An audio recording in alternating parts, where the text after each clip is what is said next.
And what is going on, everybody? Welcome to another episode, Wrong Side Simulations, bringing you the best content from the wrong side, the right seat. As always, my name is Blake. I'm a real-world dispatcher bringing you the best enhancement to your flight sim experience that I can through my 12 years of aviation experience.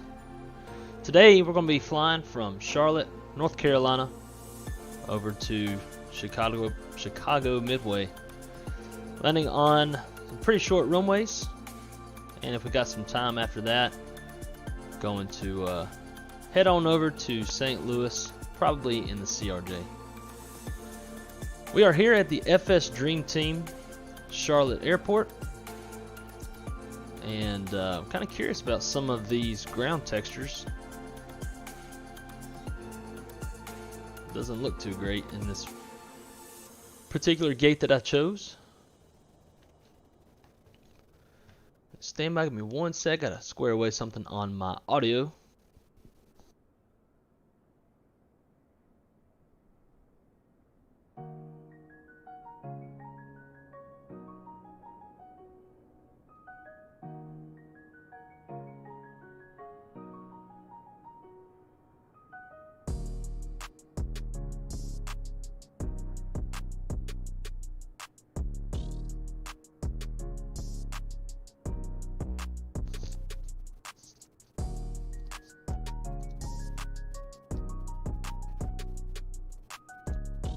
And welcome, guys.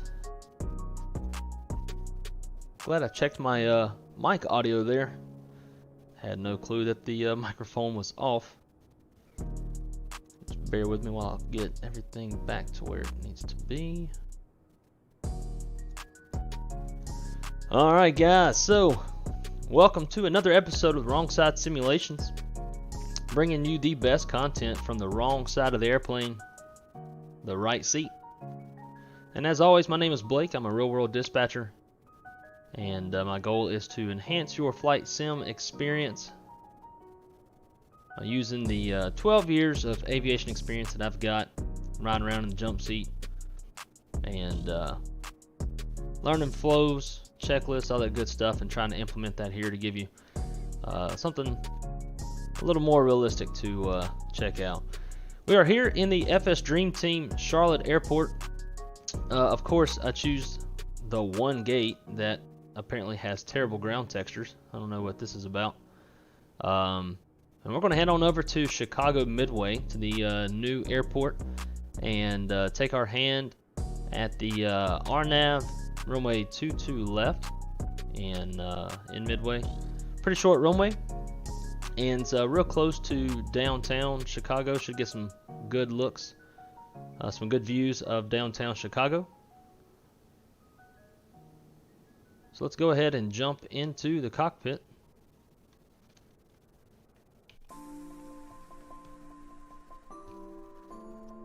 And as always, nothing ever changes. What's the first thing we do? Battery 1 and 2. We'll get a couple dings and then turn on that external power.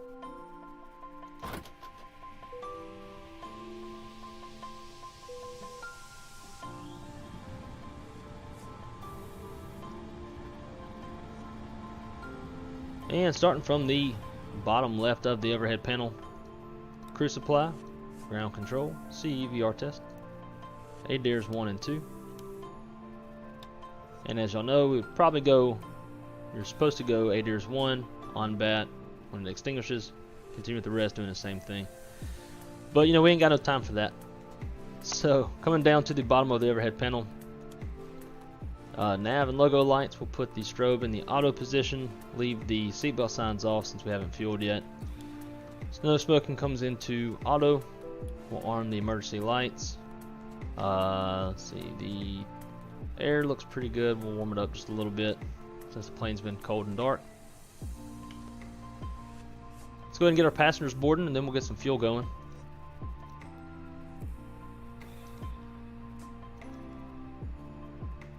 Today we are American Flight 2541, Charlotte to Midway. Estimated time en route of 1 hour and 35 minutes. We'll be cruising at 36,000 feet.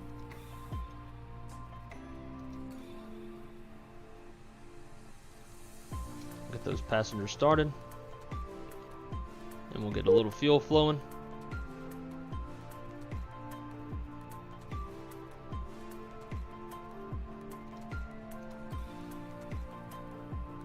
Jim, what's up, man?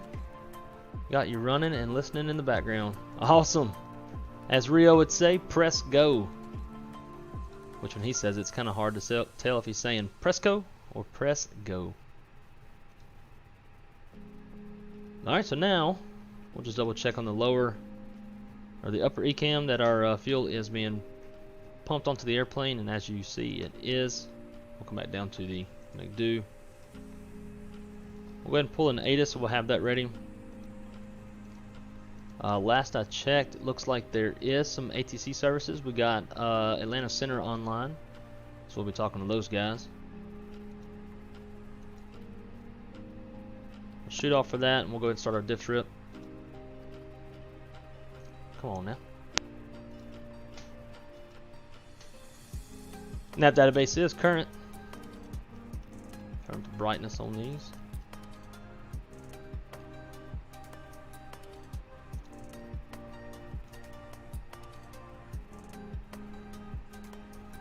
Get the aircraft initialized. Clear these out, and again, everything checks. Charlotte, Midway, we got Detroit as an alternate day due to some gusty winds and possible wind shear in Midway. American 2541 flying cost index of 99. We got some pretty strong headwinds, so we were over blocking a little bit, so we increased the CI. We're going to fly fast once we get up to cruise, and cruising altitude of 36,000 feet. Coming over to flight plan, Charlotte. Departure, we're going to depart on 36 center since we're going to the west on the JoJo 4 departure, and the, I don't know if that's Dodge or DOOGE. If y'all know, y'all tell me, because I have no clue.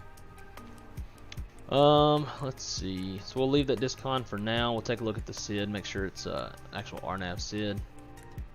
Midway arrival. Let's see, we want our nav 22 left Zulu, there it is. Throw that in there.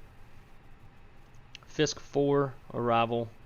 We'll take that transition, and then OKK transition onto the arrival.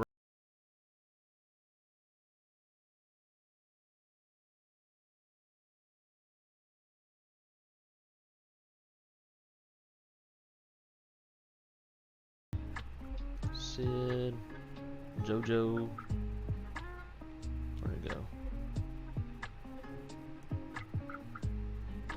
There it is. Alright, so it looks like it is some sort of a area departure. Let's see, 36 center, climb on heading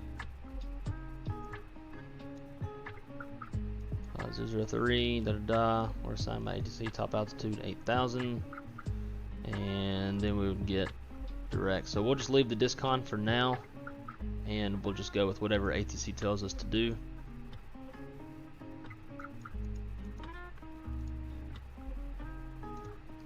Cool, so that is done. Secondary, can't use rad nav. I don't even know if there's a Charlotte nav 8 or not. Yep, got one in there. Coming back over to the init page. We're ready to put in our 0 fuel 8 in our CG. Our block fuel today is going to be 17.5.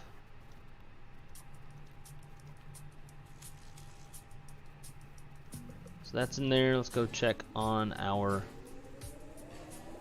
ATIS, and then we'll see if all of our passengers are boarded or not.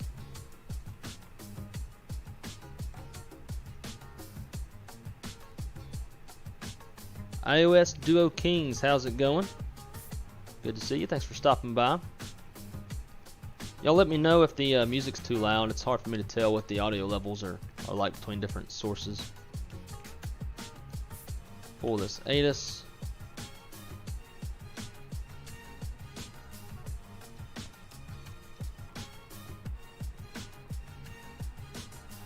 And let's see, we want yeah, weight and balance. Looks like everybody is boarded up, so that's good. Come back over. Zero fuel weight's 133.9. CG is 24.1. Our planned zero fuel weight is 134.3. Cool, so we were just a little bit under that. That's good. Prefer it to be lighter than heavier.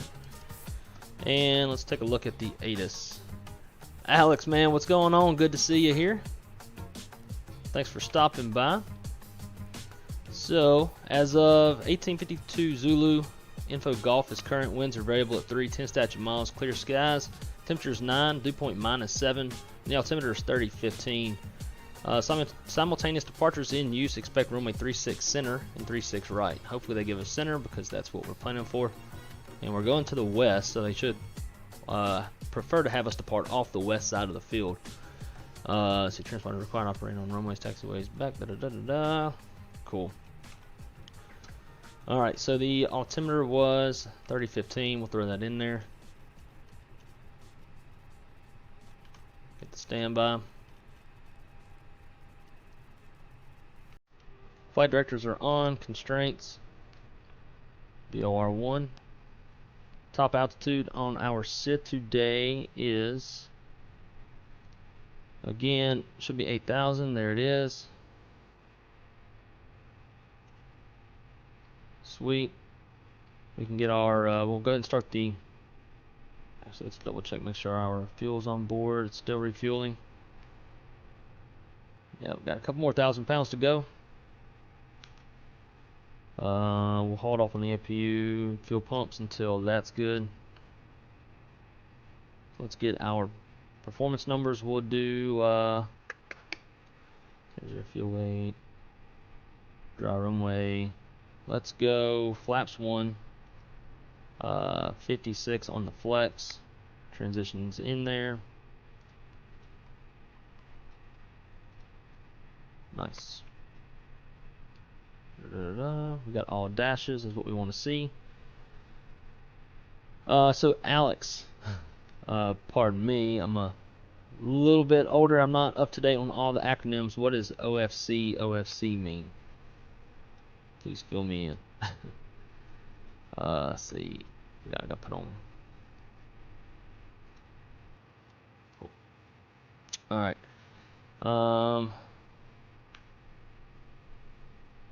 Just waiting on our fuel. While we're waiting on the fuel, let's go ahead and do a departure brief. We'll pull the charts up so y'all can follow along.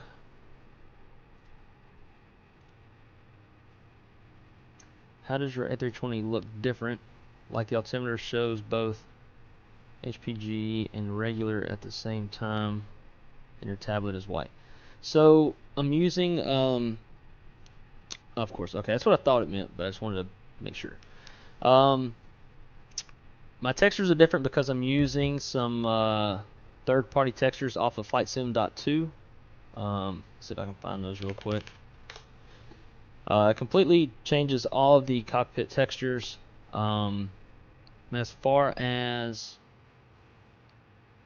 altimeter shows both, when you set it to whatever you want it here, but the standby is always going to show both, if that's what you were talking about. Let's see where those textures go. Pretty nice. I enjoy them. They show a little bit more grudge and usage in the cockpit. There they go. I just saw them a while ago.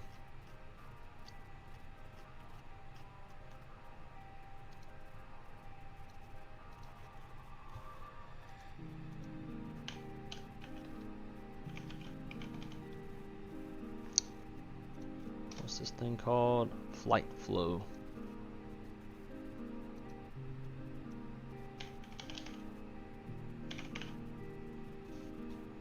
There we go. So just to drag this over real quick. It's called Flight Flow Improved Textures. They're all just a bunch of textures for the cockpit. Obviously it's free. on flightsim.2. I'll put the link in here if you want to go to it. Jake Lewis, how's it going, buddy? Thank you for stopping by. We're going to be underway here shortly and get the show rolling. Mine doesn't show both on the standard. It's okay about the texture. Just wondering if it was a recent update or something. No, it's just these that I put in there.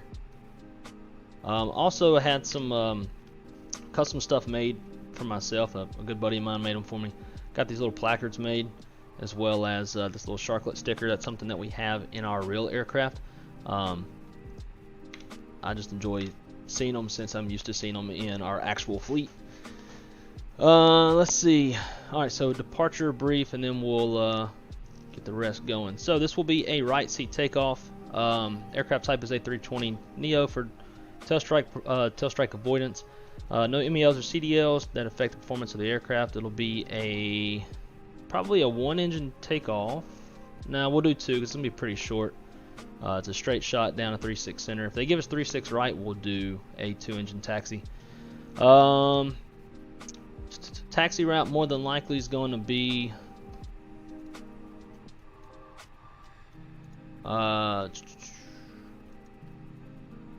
Echo 1 short 3.6 center. If they take us to 3.6 right, we have to come all the way this way and take Bravo, cross at Alpha 4, Charlie 1, 3.6 right. Cool. Takeoff runway should be 3.6 center. We have one hot spot here, one runway to cross, runway 5. Terrain is not a factor, weather is not a factor. Emergency procedures before V1 will be my decision to reject takeoff. We'll stop, set the parking brake, and call the flight attendants to their stations. We'll analyze the situation, call for any ECAM actions or the evacuation checklist if required. After V1, we'll do our engine out procedure, which we'll just fly runway heading and let ATC vector us back in. I would have to access my company charts to get the engine out procedure because that's a company issued procedure. Our engine out acceleration climb altitude will be 1,500 feet. At 1,500 we'll speed up, clean up. Let's see, sim brief. Takeoff weight is 151.3, so we are over max landing weight, which is 145.5. We would have to do an overweight landing, call maintenance control, and have an inspection done. Landing runway would more than likely be 3.6 left. If all goes as planned, we're going to fly the SID, which is the Fisk 4 standard transition. Our top altitude is 8,000, and as of right now we're squawking 1,200 until we get the squawk from center. Jake, yes, we are on BACEN. I've yet to contact them. I like to get my briefings and stuff done first and then call them up. So we'll be hitting them up here in just a few minutes. So departure brief is complete. So now we can turn on the seatbelt sign, get the APU started, and we'll get everything pulled from the aircraft. We're going to have a flap open message here sometime today. There it is. We'll crank her up. Fuel pumps come on.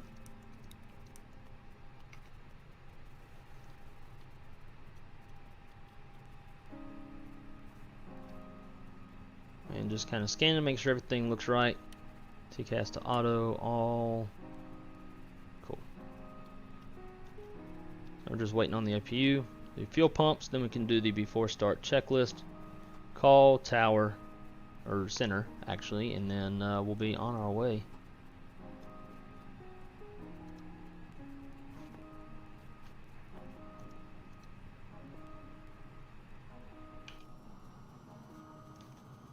We are flying the old school American. I really love how we've got chrome on the fuselage, but yet the radome is kind of their more modern, whatever color you would call that.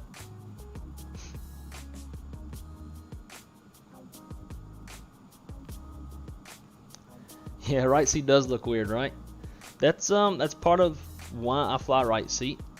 It's because nobody else does. I try to do something to stand out and be a little bit different. Also, just because I used to have a left-handed fighter style throttle, and I just never went back to the left seat. So I just figured, you know what, we'll stay in the right seat and do something different from everybody else. Alright, so our APU should be fired up. It is. It's good to go. We'll pull the power. Let's go power, jetway.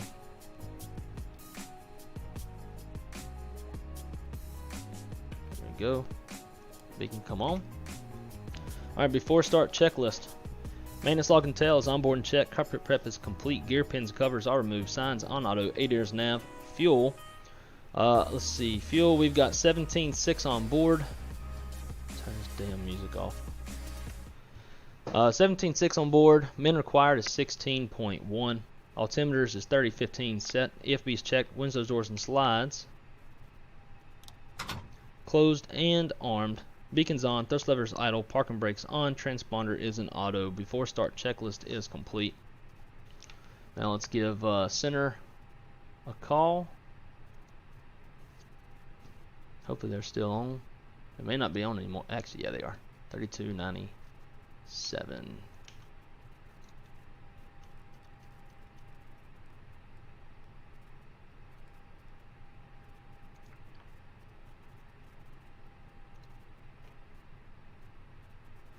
I'm about to get our IFR clearance.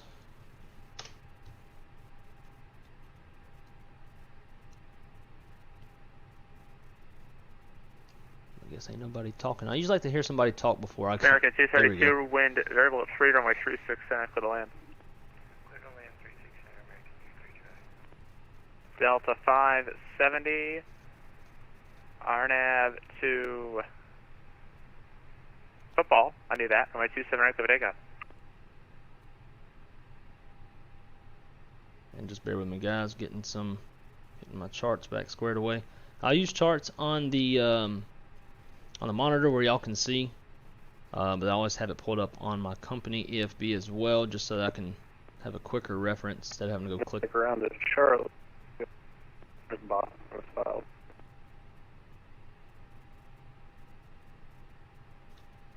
The aircraft calling at Charlotte. You were broken. Say again. To ground. This is ground. Stand by.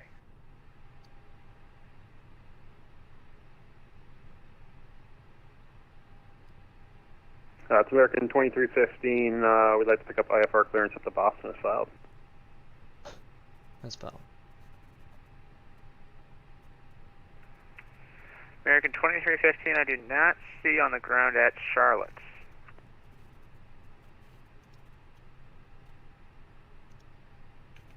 Oh, wait. You are on the ground. Why don't I see you? Are you inside of another plane? Okay, I don't believe so. Hang on, let me check real fast. All doors and hatches closed and all ground equipment is removed. I wonder if we can find this dude. You may lift. Hopefully he's not. Parking brake set. Yes, I am.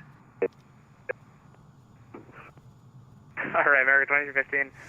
It's not a problem for me, but the insurance companies might not like it. I'll send you a PDC in a second.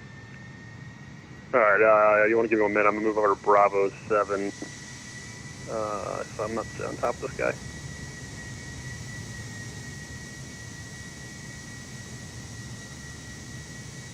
Hey, I think I'm the other guy, but I don't see you. So if you want to stay where you're at, that should be fine. I'm currently parked in Bravo 7 in Charlotte. America 232, welcome to Charlotte. Take echo the ramp.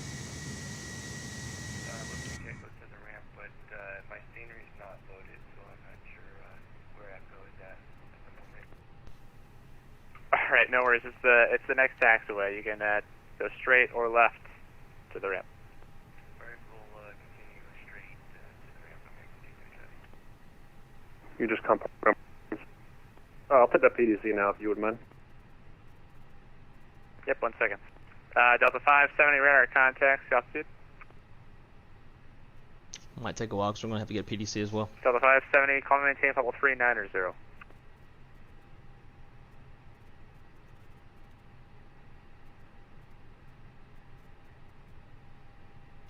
And center American 2541. We'll be looking for a PDC over to Midway as well when you get the chance. 2541, roger. Cool, so we're just waiting on them. What's everybody doing today? I hope y'all are having a good day. It is pretty chilly down here in Orlando, Florida. There we go. That's our PDC. All right, let's see. I don't have to be a pain, but you gave me the expect runway that don't in there. Which one start issue, 20, Number 219 Trail Whiskey, sorry, you keep on getting stepped on. Your consent request. American 2315. Did I mess that up? 3600 for departure, Oh, I did cool, mess that's what we that want. up. You can expect runway 3. Initial start, to add right pilot's for risk, contact ground at the appropriate end of the ramp. Alright, 36 right now where it's Initial contact, state call sign, and ATIS. We got golf as of now, so 2062. Yeah, 219 Charlie Whiskey, clearance is available. We're rolling towards Charlie, ready to taxi. Right. 2062's in there. I'm sorry, Booster 628, you say you're ready to taxi? Alright, Alex, sounds good, man. I appreciate you coming by and hanging out for just a few. Have a good rest of your day if we don't see you back, and if so, then we'll see you then. Number 219 Charlie Whiskey, you're cleared to the Kilo Juliet Echo Sierra Airport by the Varsity 2 departure, making Alright, so we get the transition beacon on, and we are ready to go. Expect level 33010 Let's get our departure. pushback going. Me, squawk 2024. Cockpit to ground. Go ahead. You're cleared for start and push. Parking brake set. Okay, cleared for push started. Please release parking brake. Don't see anybody else around. We'll release the brake. Parking brakes are released. And we'll get rid of my ugly There, face. 219 Turtle Whiskey, readback is correct. If you like that 26 right, that's probably just for you. You can expect 26 right for departure, calling a taxi. Alright, we'll run the clock for the block time. We'll go ahead and roll. Dial 2188, Engine runway on. 27 right, taxi by Lima Juliet Mike.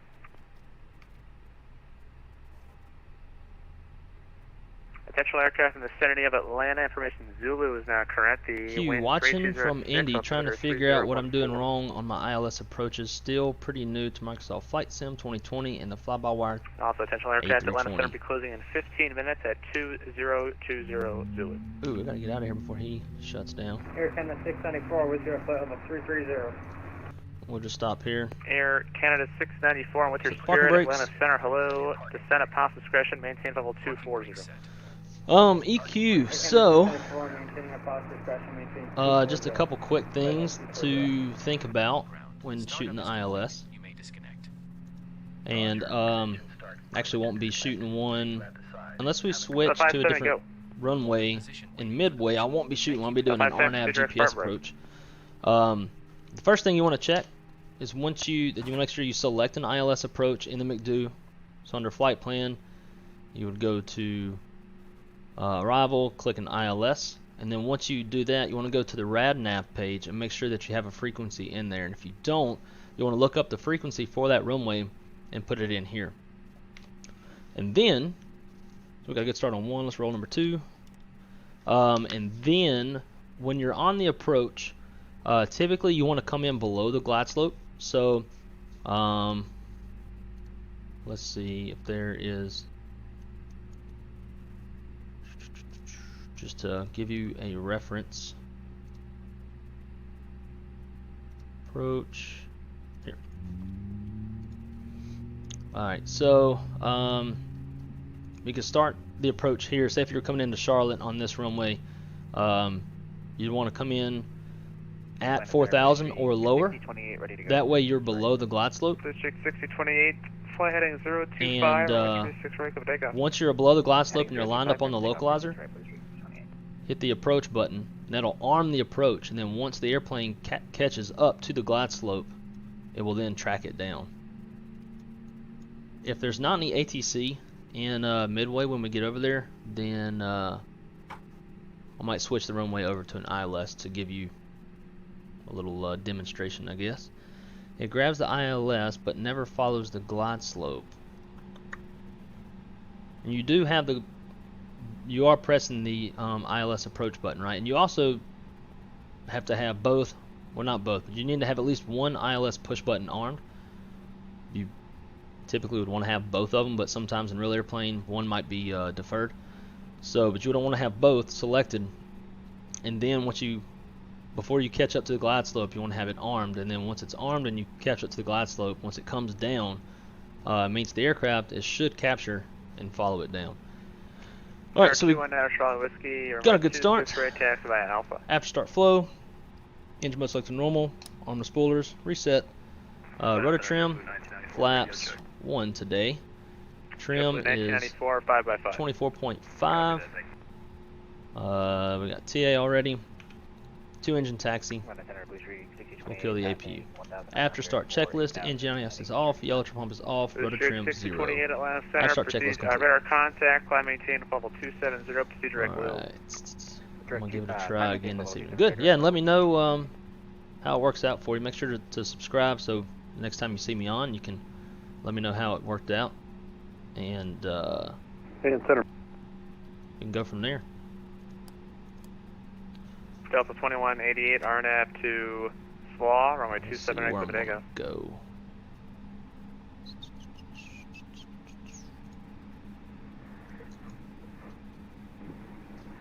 We'll go to spot. That was nice. American 509er, expect the visual 27 left. Not sure if I'll be on or not. That's at American 2215, road push and start. Good start your discretion. How kind.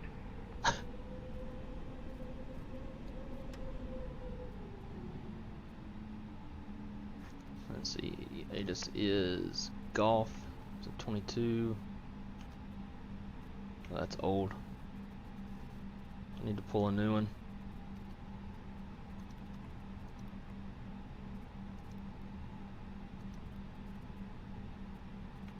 So we're at, I'm gonna hold right here. I want to get this new Addons.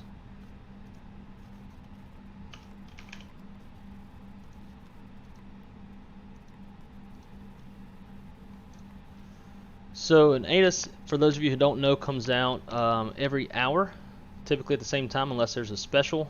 This last one came out at 1852, so the last one should be at 1952Z.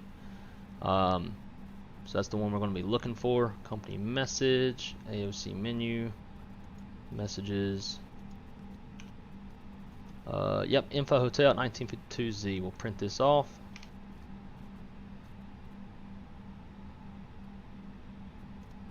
Take a quick read.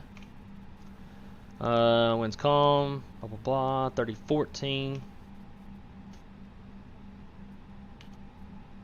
Number 219 Charlie Whiskey, RNAV to Snuffy, runway 26 right, clip takeoff.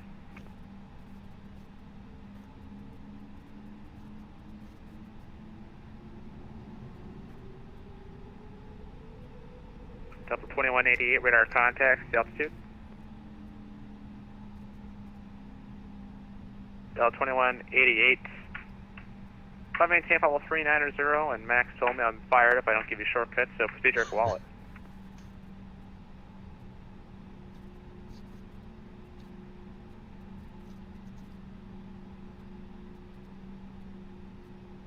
Center American 2541, holding short on the ground in Charlotte, spot 9 with info hotel. American 2541, runway 36 center, taxi by Echo, cross 5 at Echo. Taxi to 36 center via Echo, cross 5 at Echo. American 2541. Air Canada 694, cross. Clear on the left and right. Yep, using a tiller. I got my side stick shipper as the tiller. Maintain 13,000, the Atlanta altimeter 3014. And then also have a rudder disconnect push button for flight controls check. Maintain flight level 310 at shipper. So let's see. Or above. Both plan. Air Canada 694 will be cross chipper at 13,000. Alright, so mini brief. Takeoff runways 36 center.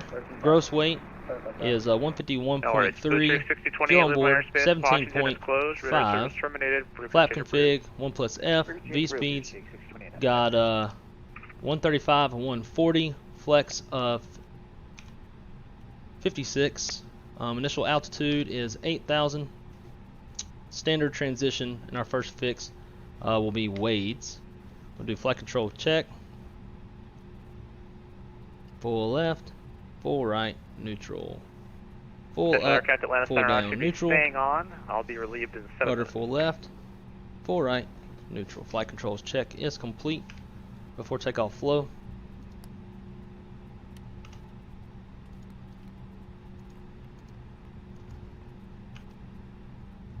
Number 2100 Charlie Whiskey at Atlanta Center. Sweet. Radar contact, altitude.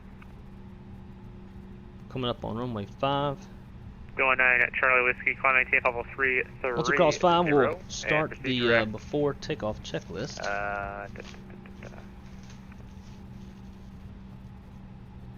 I was going for a shortcut. 219 Charlie Whiskey, proceed direct varsity. And clear on the left. Clear on the right. Got some lights on.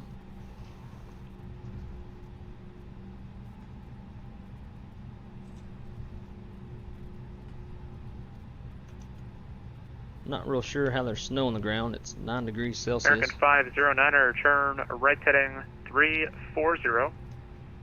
786,000. So the departure. 385, unfortunately, you are leaving my airspace, and Jacksonville is closed. Radar service terminated. Left Brakes on tempered. heading Country 385. 003.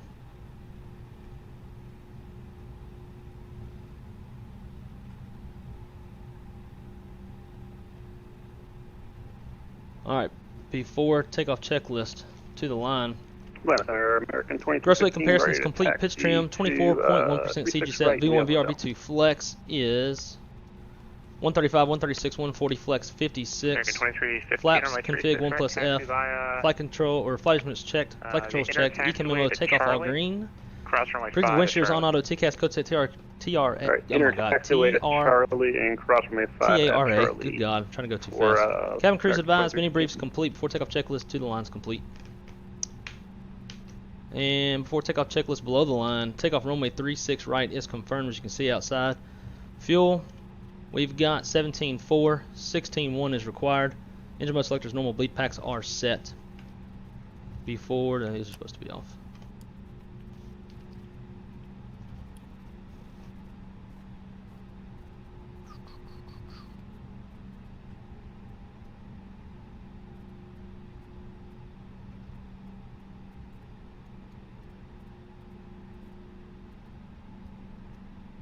Center American 2541, holding short runway 36, center ready to go.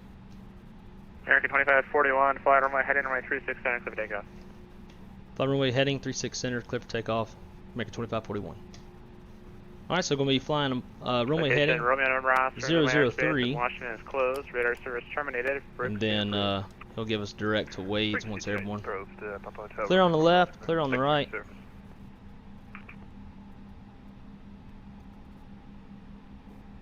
Carrier 694, expected visual 26 right. You got a cutty. Runway heading is 003.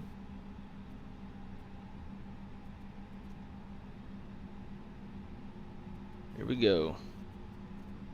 Throttle up, looking for symmetrical thrust.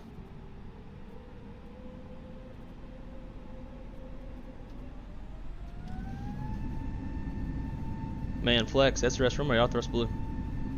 American 509 to 718 4000.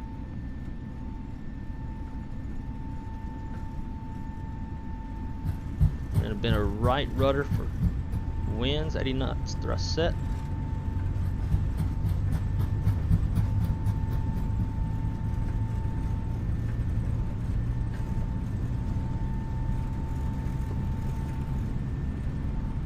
There's V1, hand off the throttle.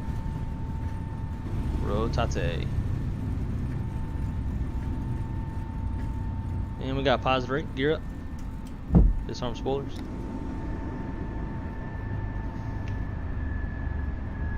JetBlue 1994. Indianapolis Center's closed, radar service terminated, frequency change approved. Copy that for JetBlue 1994. Thank you for your services. Have a great day.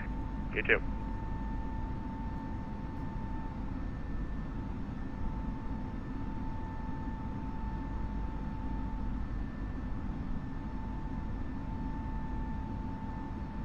Not really liking that speed, how it's kind of bleeding off a bit. So we'll nose down. There's acceleration altitude anyway, so we'll nose down.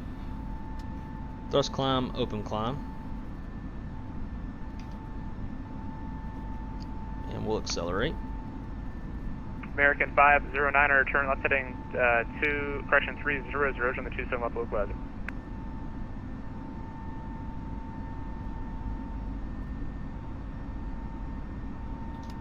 And those flaps up. After takeoff checklist, landing gears up, flaps retracted, bleed packs are set, and APU is off. After takeoff checklist is complete.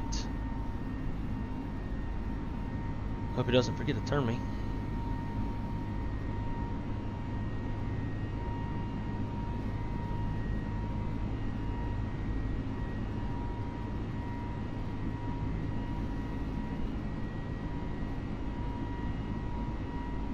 Pitch up for speed. Keeping it at 250 knots.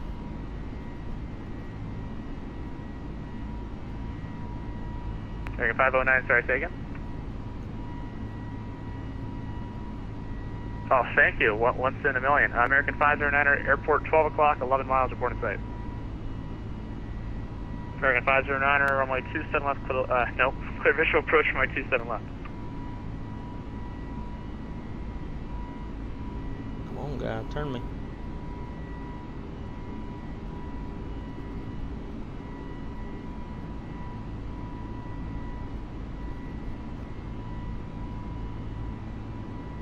Air Canada 694, do you want me to stay at altitude 13,000 or do you want me to keep descending down? Air Canada 694, descend and maintain 12,000, 12,000. 1,000 to go. Air Canada 694, going Speed alt star.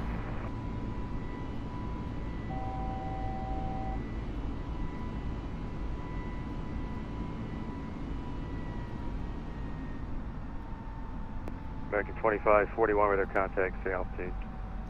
7.8 for 8,000. American 2541. American 2541, proceed direct JoJo, climb and maintain, flight level 300. 300 direct JoJo for American 2541. Alright. Let's go. Direct JoJo.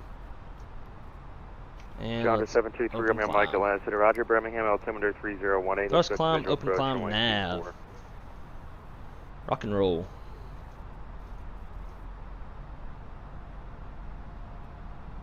Southwest 1453, Indy Center is closed, frequency change approved today. Got a new controller. Unicom, Southwest 1453. Number 900 Charlie Whiskey, after Macon, that's Mike Charlie November. You're clear direct destination. After Macon, direct destination.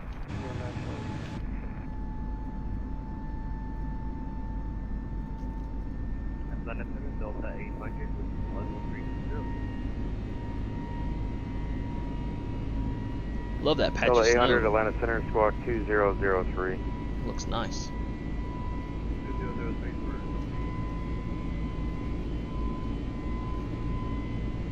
American 509, runway 27 left, clear to land, the wind 3206. Clear to land, 27 left, American 509. Delta 800, your radar contact 28 miles south of So the if y'all are land. liking the content that I'm trying my best to provide, I hope that it's Delta good enough 2188, clear for direct a Doppy, subscribe, Delta Oscar, Foxtrot, subscription. Foxtrot, Yankee. Direct Doppy. Make sure to hit that notification bell so you can tell or know whenever I'm going to do some more live streams. I am a real world dispatcher. I do commute for work, so I don't get to do the most live streams compared to some of the other guys. Number 900 Charlie Whiskey, amend altitude, maintain flight level But 320. on my days off, I do try my best to fly as much as I can. No in the back. Air Canada 694, reduce speed to 250. Air Canada 694, And here in just a minute, once we get a little higher up, Romeo Mike, it'll descend and transition maintain altitude. We'll 7,000. talk about how I plan this flight and the thought process behind it. We do have some weather factors going into Midway that we'll talk about. We'll American discuss 2315, after departure, flighting the difference 025. and the different types of Runway fuel that 36 right, clear for we takeoff. plan as dispatchers. 025 after departure, clear for takeoff. All that good stuff. 36 right for American 2215.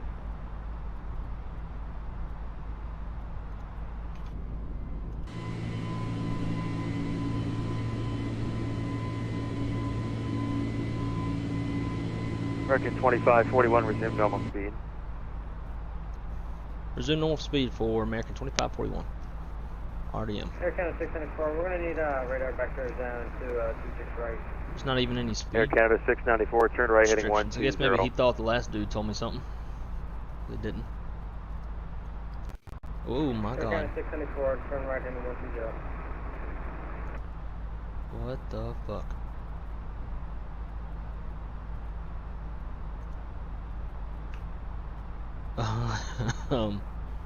Okay. I don't know, why am I getting this issue? I have super fast internet. I pay a lot of money for fast American internet. 509, welcome to Atlanta. Turn right at November 6th, There we then go. taxi via November. That was weird. I've never seen that before. That Delta, has never happened to me. Lima to the ramp, cross runway 27 right at Delta. Alright, so I can take this right here, November Delta Lima, cross 27 right at Delta, American 509. Air Canada 694 to center maintain 7,000. Air Canada 694 going to 7,000.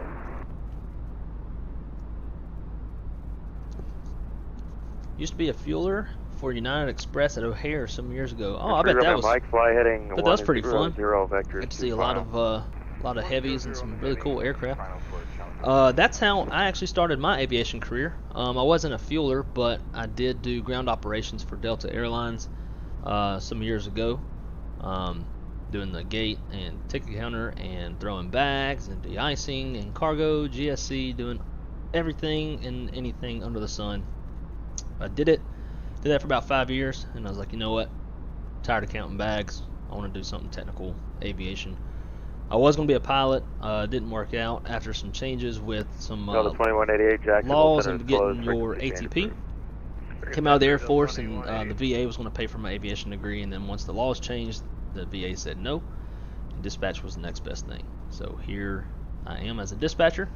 Been dispatching now for about 6 years, 6-7 years. Aviation for roughly 12. I got a lot of friends that were fuelers. Used to go over to the FBO and hang out with them and eat cookies. Alright, we should be above transition altitude. We are. Standard.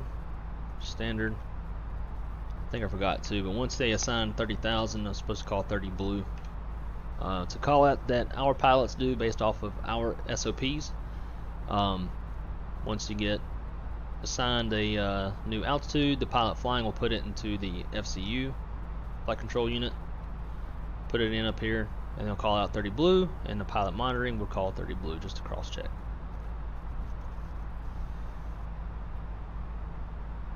But I think they got bought out. Yeah, man, and that happens a lot. I started with a company called Regional Elite, and then after a couple years they got bought out by DGS, and I think now DGS American got bought out 2315, your radar by contact. Unify, Proceed Unifly, direct. something like that. I don't know. Those companies are always getting bought out. Golfy and climb and very maintain flight level fast. 230. Correct, Golfy 230, American 2215. Retrieve your mic, descend and maintain 5,000. So once we get to DOOGE, Dodge, I might even ask the controller how that waypoint Remember, is 900 Charlie pronounced. Whiskey, descend and maintain flight level 240. Once we get there, we're going to do a fuel check, and as long as our fuel is looking at or under burn, we'll accelerate and fly CI 99. World fuel or would fuel about 30 to 40 planes. Good God, that's a lot. And that's what I worked on when I was on the ground. 4,000. We did nothing but CRJ700s at my Air station. Canada 694 going Every to now and then 4,000. we'd get a 700 or 900 diversion from surrounding airports. But at my airport, it was always CRJ200s and Embraer 145s, 135s. I think American now might be running 700s into there. But our fuelers, as far as the airliners would go, they would probably fuel, say there's 4 of us. American 2541 traffic 2 o'clock 20 miles southwestbound, flight level 320 is a Boeing 737. You can expect tower once you clear that aircraft. Copy, no worries, we're in no rush. American 2541. Delta 570, clear, direct Barry. Anyways, so we have 4, 5, 6, 7, 8, 9, roughly 10 or 11 aircraft. American 1372, for Atlanta, Roger. the airlines that the Delta fuelers would have to deal 570, with. clear, direct That was Barry. it. Direct Barry 570. Lord knows it doesn't take very long to fill up a CRJ. Number 900 Charlie Whiskey, descend and maintain, flight level 230. Flight level 230 for 9 So Charlie. the ride's been pretty smooth, but we are starting to go over some mountainous terrain. Might get a little bit of mountain wave or some chop off this stuff. So we're going to keep the seatbelt sign on until we get past this. Make sure everything is smooth before letting our passengers up. I usually run packs, but today I'm trying to reduce the amount of programs that I'm Down to running. 3 Romeo Mike, the Birmingham Because Airport. yesterday I was flying Now into about your Atlanta 3 o'clock and and 20 miles. Let me my know if you get the FPS airport site. tanked and it looked like shit. So I'm trying to reduce the workload. I do have a i7 and a 3080 with 64 gigs of RAM. So So, Air Canada 694, turn do right just heading about anything. 230. let's Air see. Canada 674 heading right, heading 230. Cheers, guys! A little Black Rifle coffee. Super good. I even drink Black Rifle coffee in my airplane. See, occasionally I would go and help the international terminal pump about Down to 3 40,000 Romeo Mike, gallons. fly heading 130. Good God! 130. How many gallons could the biggest fuel truck hold? That I'm curious about. American 2541, climb 18, level 360, traffic no factor. Up to 360, American 2541. American 2541, clear, direct Falmouth, VOR, that's Foxtrot, Lima Mike. Clear direct, Foxtrot, Lima Mike for American 2541. Alright, let's go direct Falmouth. Check that. I guess it doesn't draw a line. It's pretty much a straight line anyways. I wish you could do a beam points on here too, so you would still have all of your old waypoints in here even after you get a direct. And Air Canada 694, the Atlanta Airport, 2 o'clock, still be able to do 15 miles. your fuel checks. Air Canada So 674 you'll in see sight. Air Canada 694, clear visual approach from my 26 right. 15.1 on board. Let's see. Air Canada 674, clear visual approach on 26 right. JoJo. Challenger 3 Romeo Mike, descend and maintain 4,000. The next one was. Oh yeah, so we're looking good on the fuel. 3 Romeo Mike, clear visual approach from my 24. Once we get up to cruise, we'll accelerate.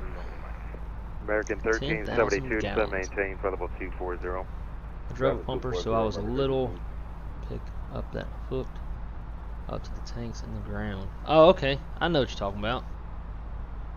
Interesting. Yeah, it's definitely a big airport kind of a thing. We only had fuel trucks. Number 219 Charlie Whiskey, At, Jacksonville Center closed. at my Frequency station. change approved. Have a good afternoon. I think they had one small truck and then 2 Air or 3 Canada bigger 694, trucks. wind 320 at 6 from my 26 right, clear to land. Air Canada 674, clear to land.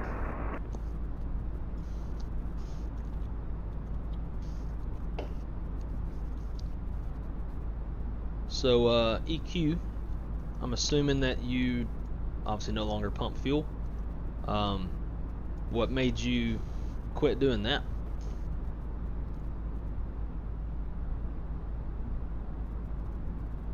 Should I call you Echo Quebec?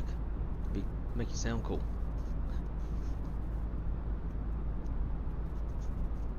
Yeah, so you're starting to get some chop now. American 2315, resume normal Figured we speed, would climb and with, maintain flight level 330. Those little mountains down there.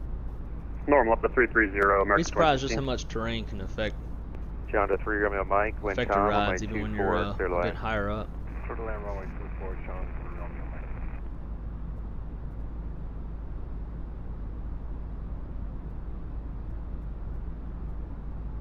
foul mouth. That sounds like me. I started in the big tankers and got upgraded to the pumper. Sweet. Pace. Yeah, it usually does. Whenever I started on the ground, I think started at $8 an hour. I got up to $9.35, and then we got bought out, and they knocked me down to $8.35.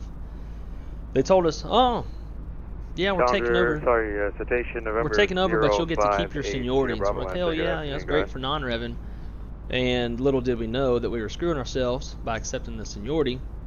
As they came in and they were like, "Oh yeah, by the way, once you hit 2 years of seniority, Station 058 Sierra you Bravo are to the topped Memphis out." Airport as And I was filed, past 2 maintain years of seniority, 5,000. so I was topped out at Expect flight level $8.35 an hour. 340 in 10 minutes. So Squawk pay also sucked on my end too. I'd been there for 2035. 5 years and I was making $8.35 an hour. This was also right after I got out of the military. Oh, okay. So you and I are just alike. I got out of the Air Force in 2011. Yeah, 2011. I was in for a very short period of time. I got med boarded out. Bravo Squawk 2035, and after departure maintain 10,000. Kababum. Thank you for stopping by. Appreciate you coming to hang out with us. I got a message just like that yesterday from someone else. Said the same thing. Vumgo. American, I can't 8 Sierra Bravo, reback speak correct. other Spectrum languages. 828 for departure to Montgomery, altimeter 3019. Where we at? 34. Airplane struggling.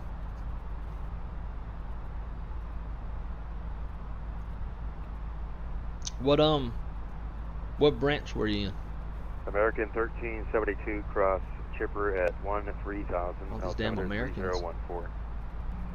Cross chipper at 130. American 1372.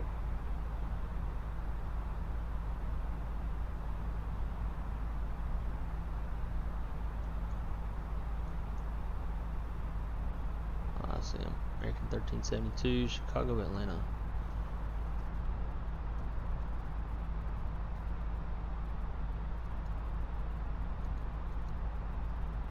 Alright, 1,000 to go.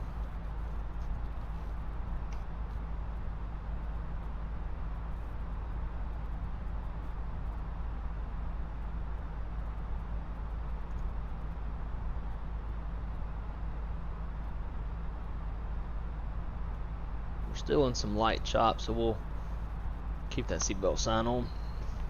Navy, flight deck of aircraft. Damn, look at you. Got a one of my coworkers, one of my fellow American 2315 Quadrant. dispatchers, he was Navy as well. American 2015. There is What some did he traffic do? on He Unicom. Officer worked on 3 o'clock, aircraft to about some 10 extent. miles, going to I Boston don't at know. He's 35. like jack of all See if I trades. can He's put done you all parallel kinds of to shit. line, stand by. My dad was also Navy. My dad was a dry dock operator for nuclear subs in Jacksonville, Florida, and my grandpa, Mock-Alt Star. My grandpa was a submariner in Vietnam, and then I went Air Force. My dad told me he wouldn't let me join any other branch because he wanted me to join a branch where I could get out and have a real job. My dad is a cop, or was a cop. So that probably tells you right there why he wanted me to do that. My dad worked at the 3rd lowest paid police department in the United States. So I don't think he wanted me to follow in his footsteps. 01 to 04. So I'm also guessing that you probably deployed as well, right? That was 8 Sierra Bravo advisory to that's taxi. at the height of the War on Terror. In fact, were you in already when September 11th American happened, 2315, climb maintain, fell or did you go in 370. after? 370, American 2015, thanks for that. Afternoon, Atlanta Center, November Echo. And as all the veterans say, thank you for your Echo service. 423 Atlanta Center, welcome. Air Canada 694, welcome to Atlanta. Cross Alright, from my so we're at 26 cruise. left We'll at Charlie. speed it up. There's not a Taxi whole via lot Charlie, faster that we can Foxtrot go. to the gate. Air Canada 694, cross, 26, We'll keep it just a little bit below the line in case we hit any of this mountain wave. At cross from my 26 Doesn't throw us left into the at red line. Charlie. cross from runway 26 left at Charlie, sorry about that. We're about to be out of this guy's airspace into uncontrolled.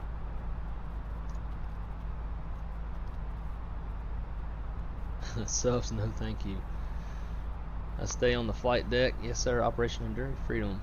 I joined March 2001. Damn. American 2315, Washington Center, closed, frequency change approved. I can't even Tom, imagine appreciate all help. Catch you next time. being in the military already Delta 570, Washington when September Center, 11th closed, happened, frequency change and approved. knowing Frequency change getting approved. ready to CKP go, 570. American fuck some people 1732, expect runway 26 right. waiting on this dude to talk to me. Was that for American 1372? Ugh. My apologies, Yeah, I would much that is rather be correct. on American a flight deck 1372, than runway in a 26 sub. right. I mean, I'm sure nuclear subs are probably a bit more roomy than Delta 800, what my grandpa was on back in Vietnam, but nonetheless. 240, Delta 800. Nope. American 2541, Indianapolis Center closed, frequency change approved. Over to Unicom for American 2541. Thanks for your service. Oh, let's see. 22.8. Forgot what I was going to say. I'm going to say something about that. I don't remember. Shit. Don't bother me now. My grandpa has pictures, though, of it's like pictures from the telescope of his sub torpedoing Vietnamese cargo ships. It's pretty cool. The day of and the next few days after were a blur. Oh shit, I bet. Man, I was in 5th grade when that happened. It's really weird. I can still remember that day.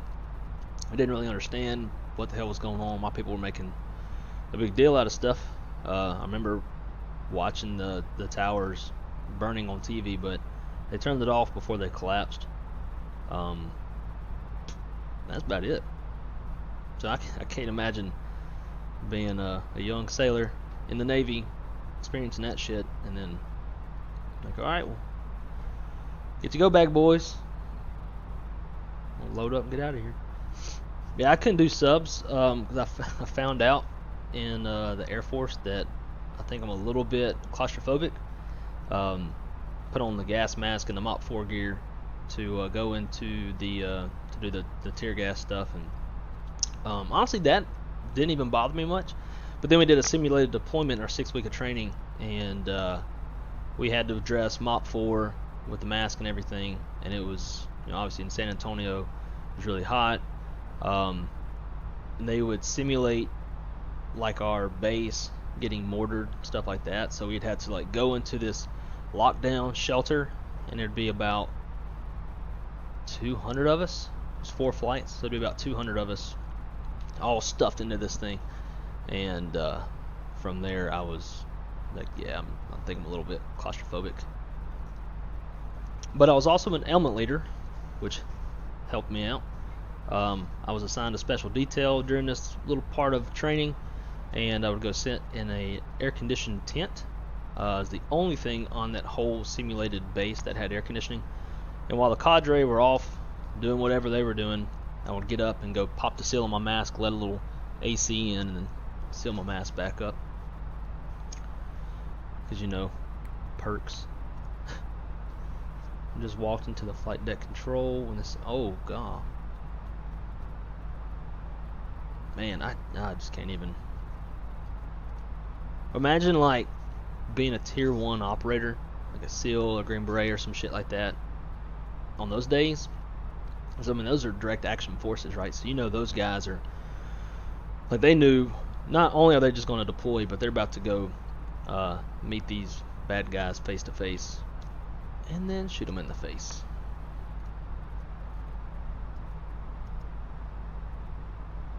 So once we get to Foulmouth, which I always see Foulmouth, which the identifier is Fox Lima Mike.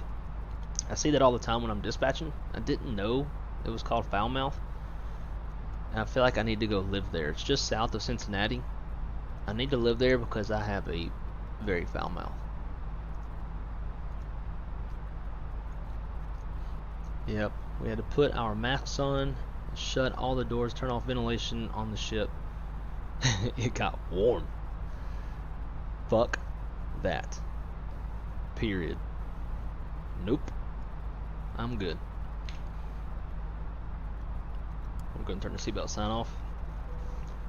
And I used to want to be a fighter pilot, sorta. I never thought I was ever smart enough to be a fighter pilot, so didn't really pursue it. I was joining the Air Force, enlisted, so that later I could, you know, go to flight school, pay for college and everything with the post 9/11 GI Bill, and then go to the dark side and be enlisted and fly. Don't think that could. I mean, I could definitely do it. Like I could fly as like a C-17 pilot or you know something like that. But like a fighter, like strapped in, it's real tight. You can't move, like get up or nothing, and you got this damn oxygen mask strapped to your face. Nah. Nope. Put me in a C-17 where they got a microwave and a coffee maker. Long sorties. That'd be enjoyable. I have a pilot in my crash pad. Now see, this is the thing I was kind of worried about. I didn't want to get too terribly close to this red line because with this mountain wave, the speed is going to want to keep jumping and could potentially overspeed. So I'm going to slow us down just a tad.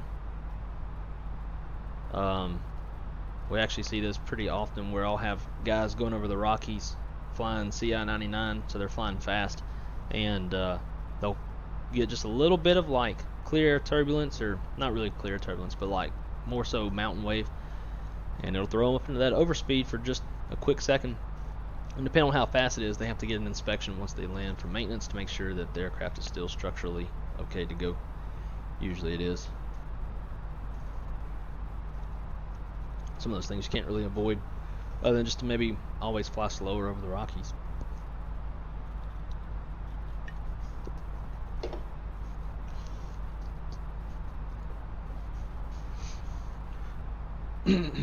What I didn't know until I got to the ship is that each aircraft had 2 or 3 pilots assigned to it.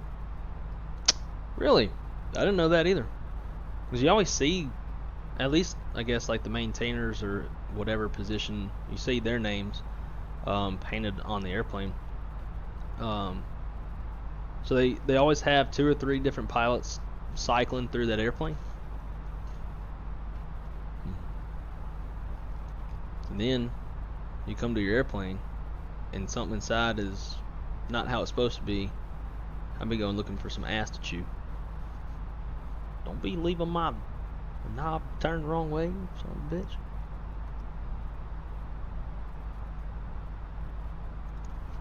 Yeah, it's definitely bumpy. We'll turn that seatbelt sign back on.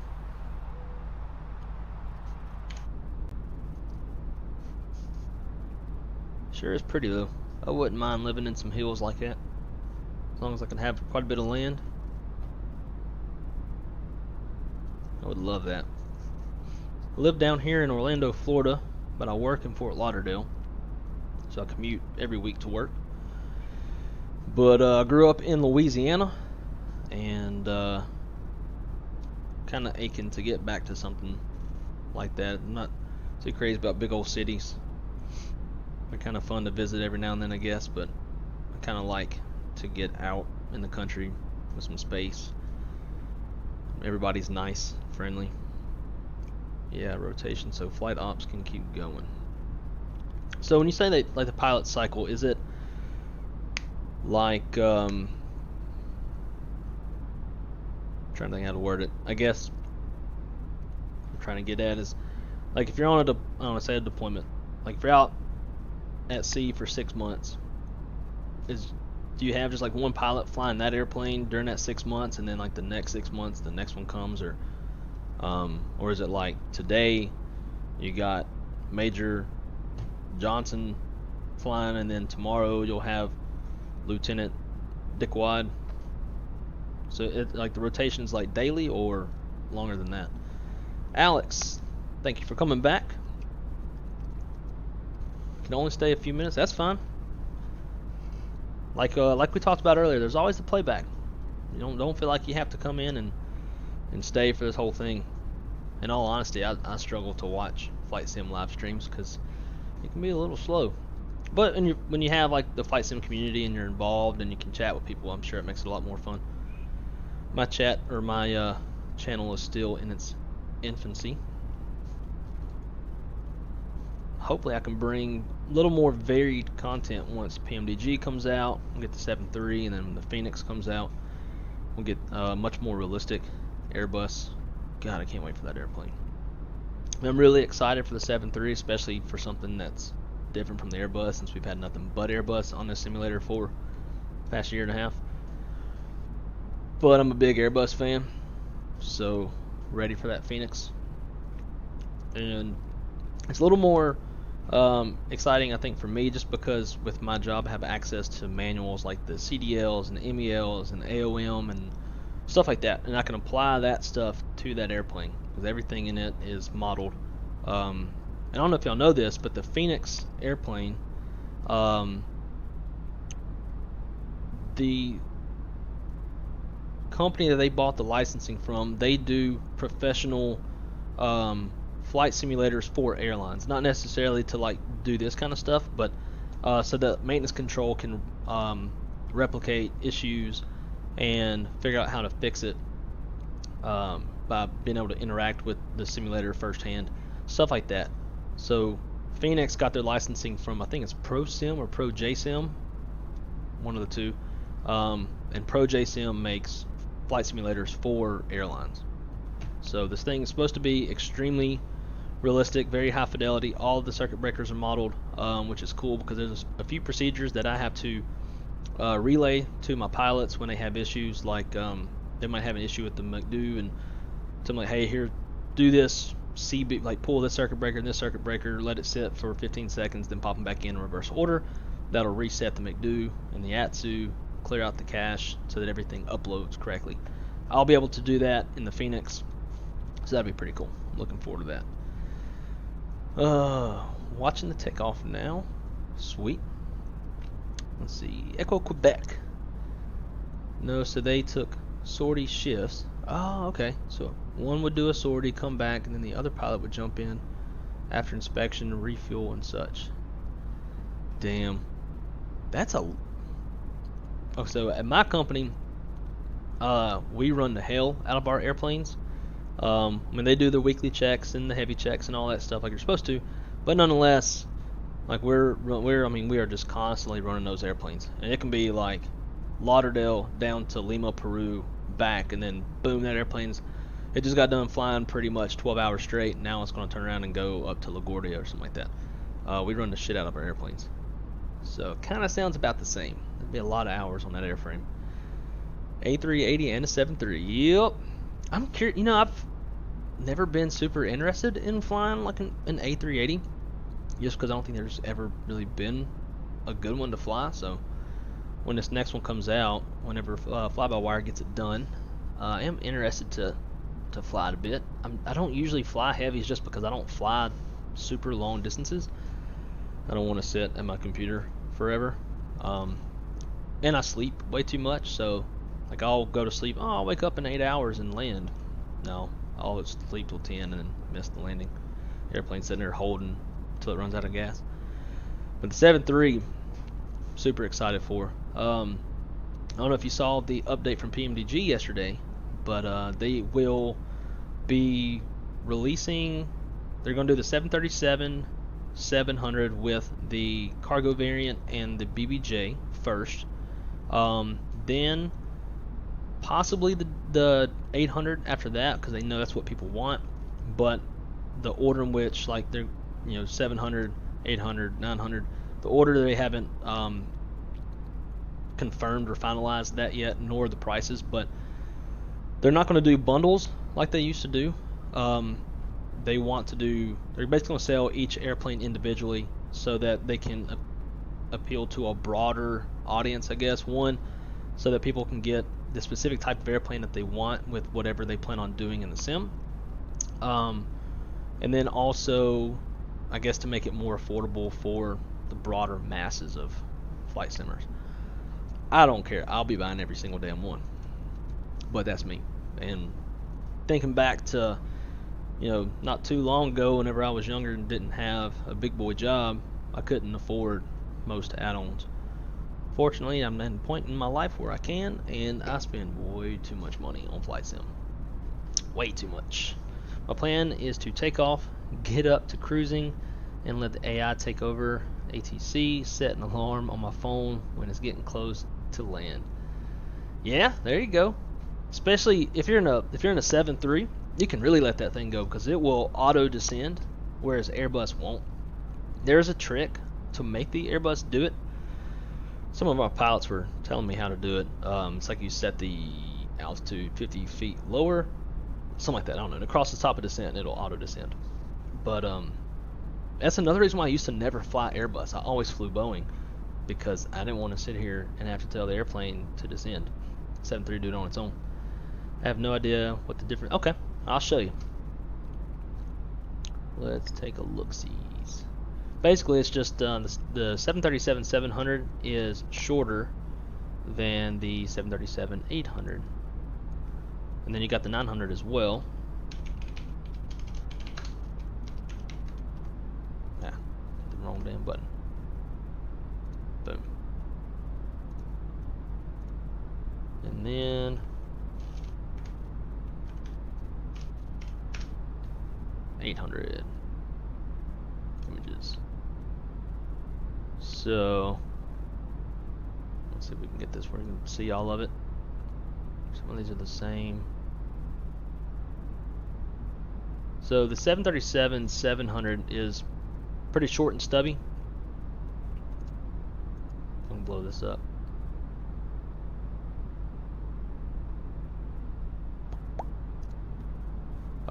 Yeah, it's a short and stubby airplane. For example, I don't know exactly what the seating configuration is. That's always up to the airline. It's kind of like the difference between an A318, 319, 320, and 321. It's just longer. But you also have different capabilities, like 737-700 would be better for like short field landings, stuff like that, versus the 8 and the 9 that's a bit heavier. Not nearly as good of takeoff performance, stuff like that. Yeah, so Southwest, they use the 737-700 and the 800, but they do not use the 900. Delta primarily uses the 800, or at least they have more 800s, but they do utilize the 900 ER quite a bit. ER stands for extra range. They do have a few 737-700s. A few, not a whole lot, and they might even be classics. I'm not sure. They look pretty old. When I've seen them in person, they're very weathered. They're not kept up with as much. So we can find us a side by side. There you go. So this one's probably the 6. No, that's the 737. I'm gonna blow this up.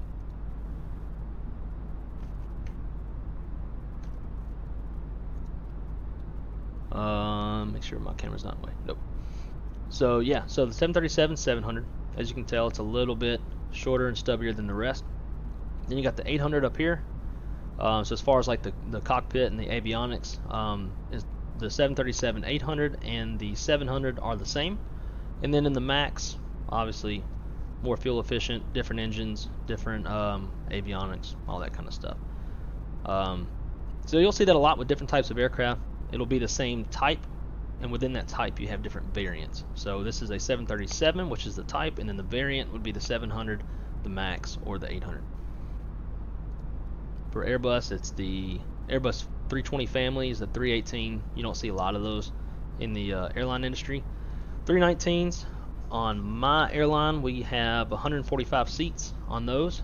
Then the 320s, we have 182 seats, and then the 321s we have 228 seats.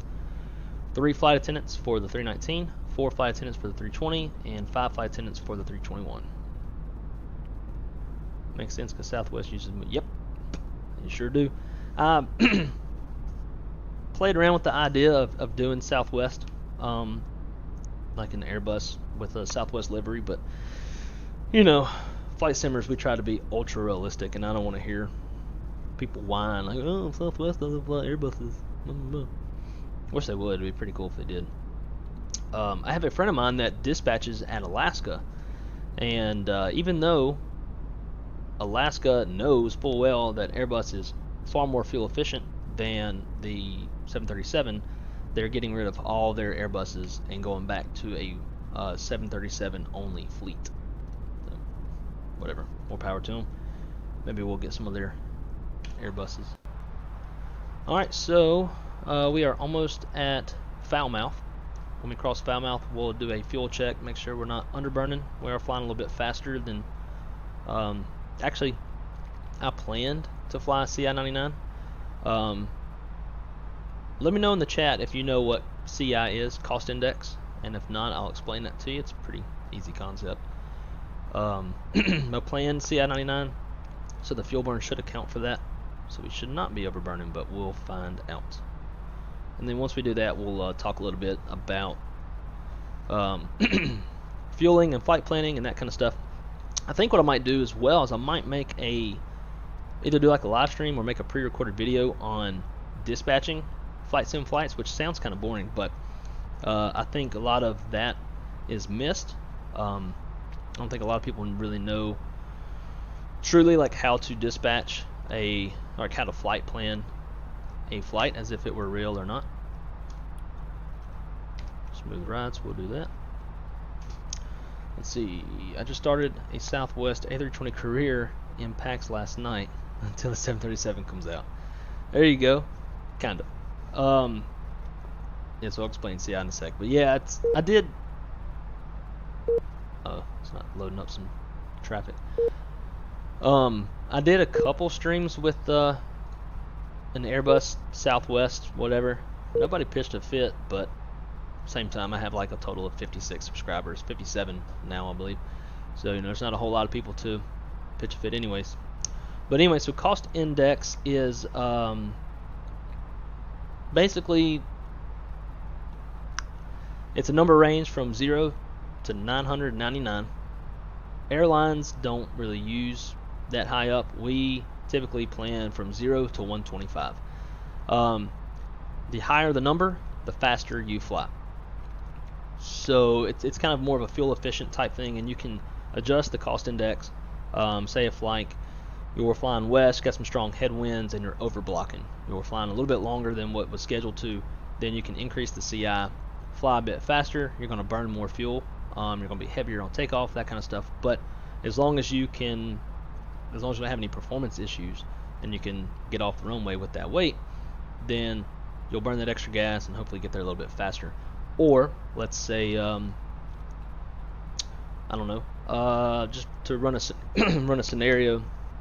You're on an airplane, you push out, you have a maintenance issue, got to call MOC real quick, go through maybe a reset. Reset doesn't work, so we're just going to defer it. It's a deferrable item, and boom, it's deferred. We're ready to go. But the problem is we had to sit in a holding pad or somewhere, burning fuel while we sorted this out with maintenance control. And now we are a little bit behind schedule, and we want to make that time up in the air. Well, as long as we have the fuel for it, and dispatch will take the block fuel that the plane departed the gate with, run the CI-99, get a burn calculation, and make sure we have the gas for it. If we do, then the plane can fly CI-99 and hopefully make up that time that was lost on the ground. I'll add your Discord when I get home. Work has Discord blocked and can't get it on my phone. Alright, sounds good. I just started my Discord very recently. I think I put 2, like, hey, I'm flying a live stream for like the one person that's on there. But yeah, that'd be great. So let's see, we just crossed Foulmouth. We'll bring SimBrief over, take a look-sees at this. Foulmouth. So we're supposed to have 12,000 pounds on board. Whoa, what the hell? And we have 12.5. Cool, so we are underburning. We haven't really gotten any shortcuts. So typically, though, I've noticed I do use one of our real airplanes at my company. Where'd YouTube go? I took the weights from a real Neo and created a profile in SimBrief based off of those weights. Even still, it seems like SimBrief is planning a little bit more fuel than what you would realistically burn, but more fuel is better than not enough, right?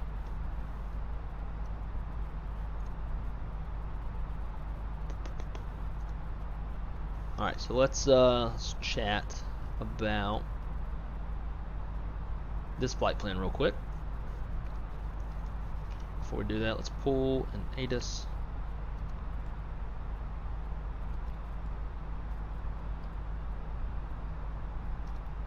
I don't want a weather request. Addons, Midway.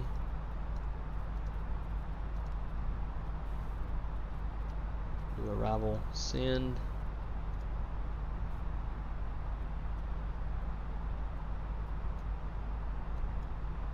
Still got Chicago approach. I'm kind of wanting Chicago approach to go offline just so I can show you an ILS. If these guys stay on, then I'm gonna be at their mercy.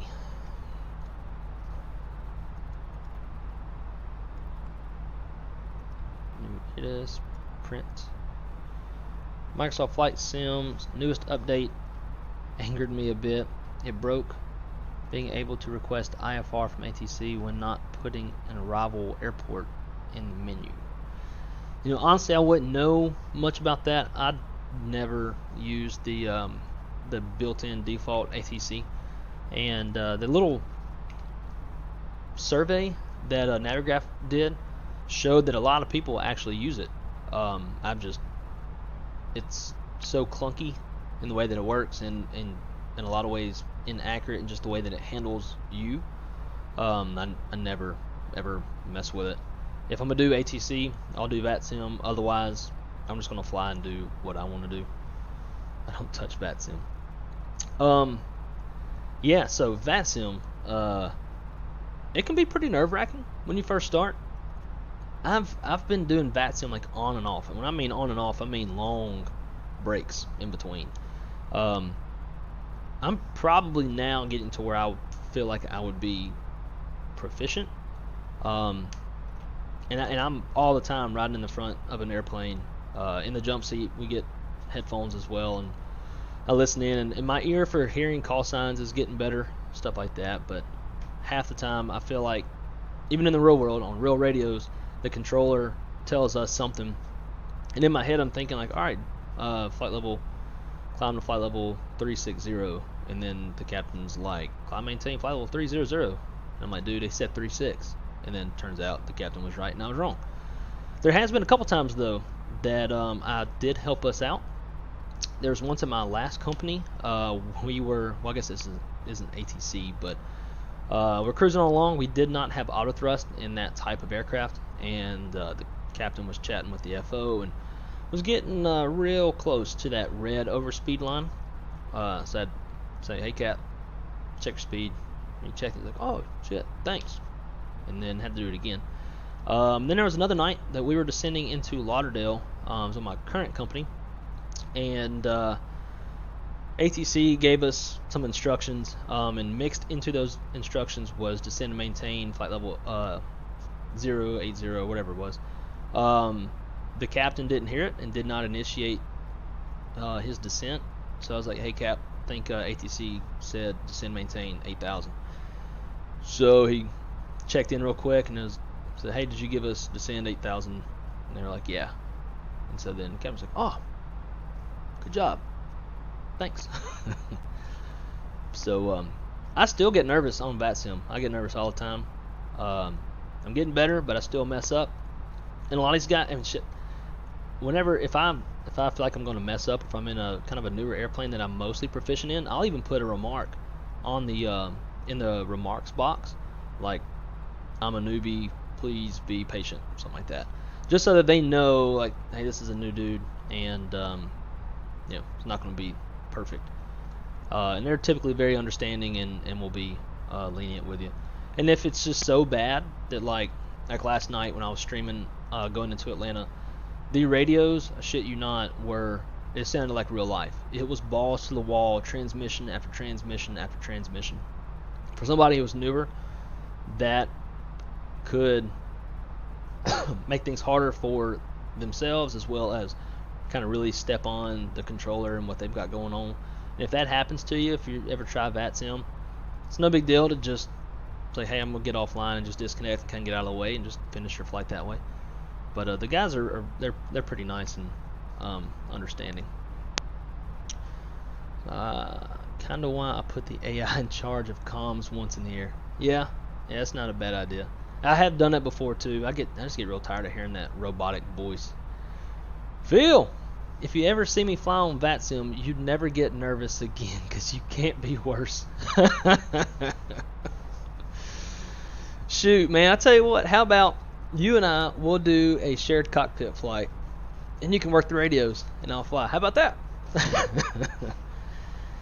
Phil, hope everything's going good at your new company. Hope ground school's been kind to you. Hope the new company themselves is being kind to you. It's always a good start. Veron, oh, is it? Oh, is that spam? Never know what these little messages are.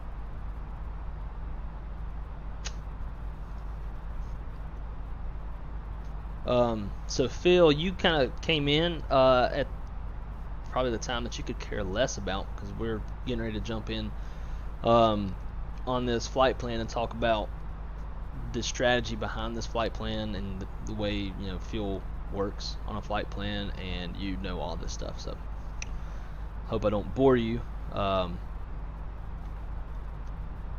But so let's jump into this real quick before we get too close. We just crossed over Cincinnati. Now we just got to trek through Indiana, and we'll almost be there. And I'm thinking after this we might, on a short break, load up the CRJ and then do a short hop from Midway over to St. Louis. We just won't fly on VATSIM. I'm not proficient enough in the CRJ to do VATSIM. Phil, yeah, sometime working on my face cam right now. Sweet. It took me forever to figure out. Well, I wouldn't say forever. It took me a while to figure it out. If you need any help with it, let me know. Holler at me on Discord, and I'll tell you what I did. It's not the. I mean, you can actually see it right now, so you let me know if it's good enough for you. I can help. So there's some things that we need. 2110, so we'll be there 22. Alright, so when I planned this flight, there's obviously a bunch of different things you're looking at. For the departure, I knew I was going to be departing to the west. So right here's the airport diagram for Charlotte. 9.95 times out of 10, ATC is going to want, if there's more than one runway to depart off of, they're going to want you to depart off of the end of the field in which you're going to be going, right? So if we're going west, which is to the left, you wouldn't want to take off a 36 right, because then you would be crossing any traffic unless they're solely just landing on 36 left, 36 center. So since I knew it was going to the west, knew that they're probably going to put me on 36 center for departure, so that's what I planned, solely because we're going west. I want to be on the west side of the field, and that's exactly what happened. They put me on 36 center, all worked out. It's kind of the same thing landing, depending on where you're going and their configuration. But like Atlanta, for example, pull up Atlanta real quick.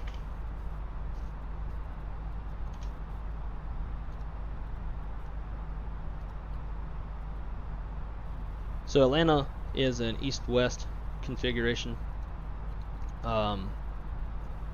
So I will plan my arrivals depending on what direction they're coming from.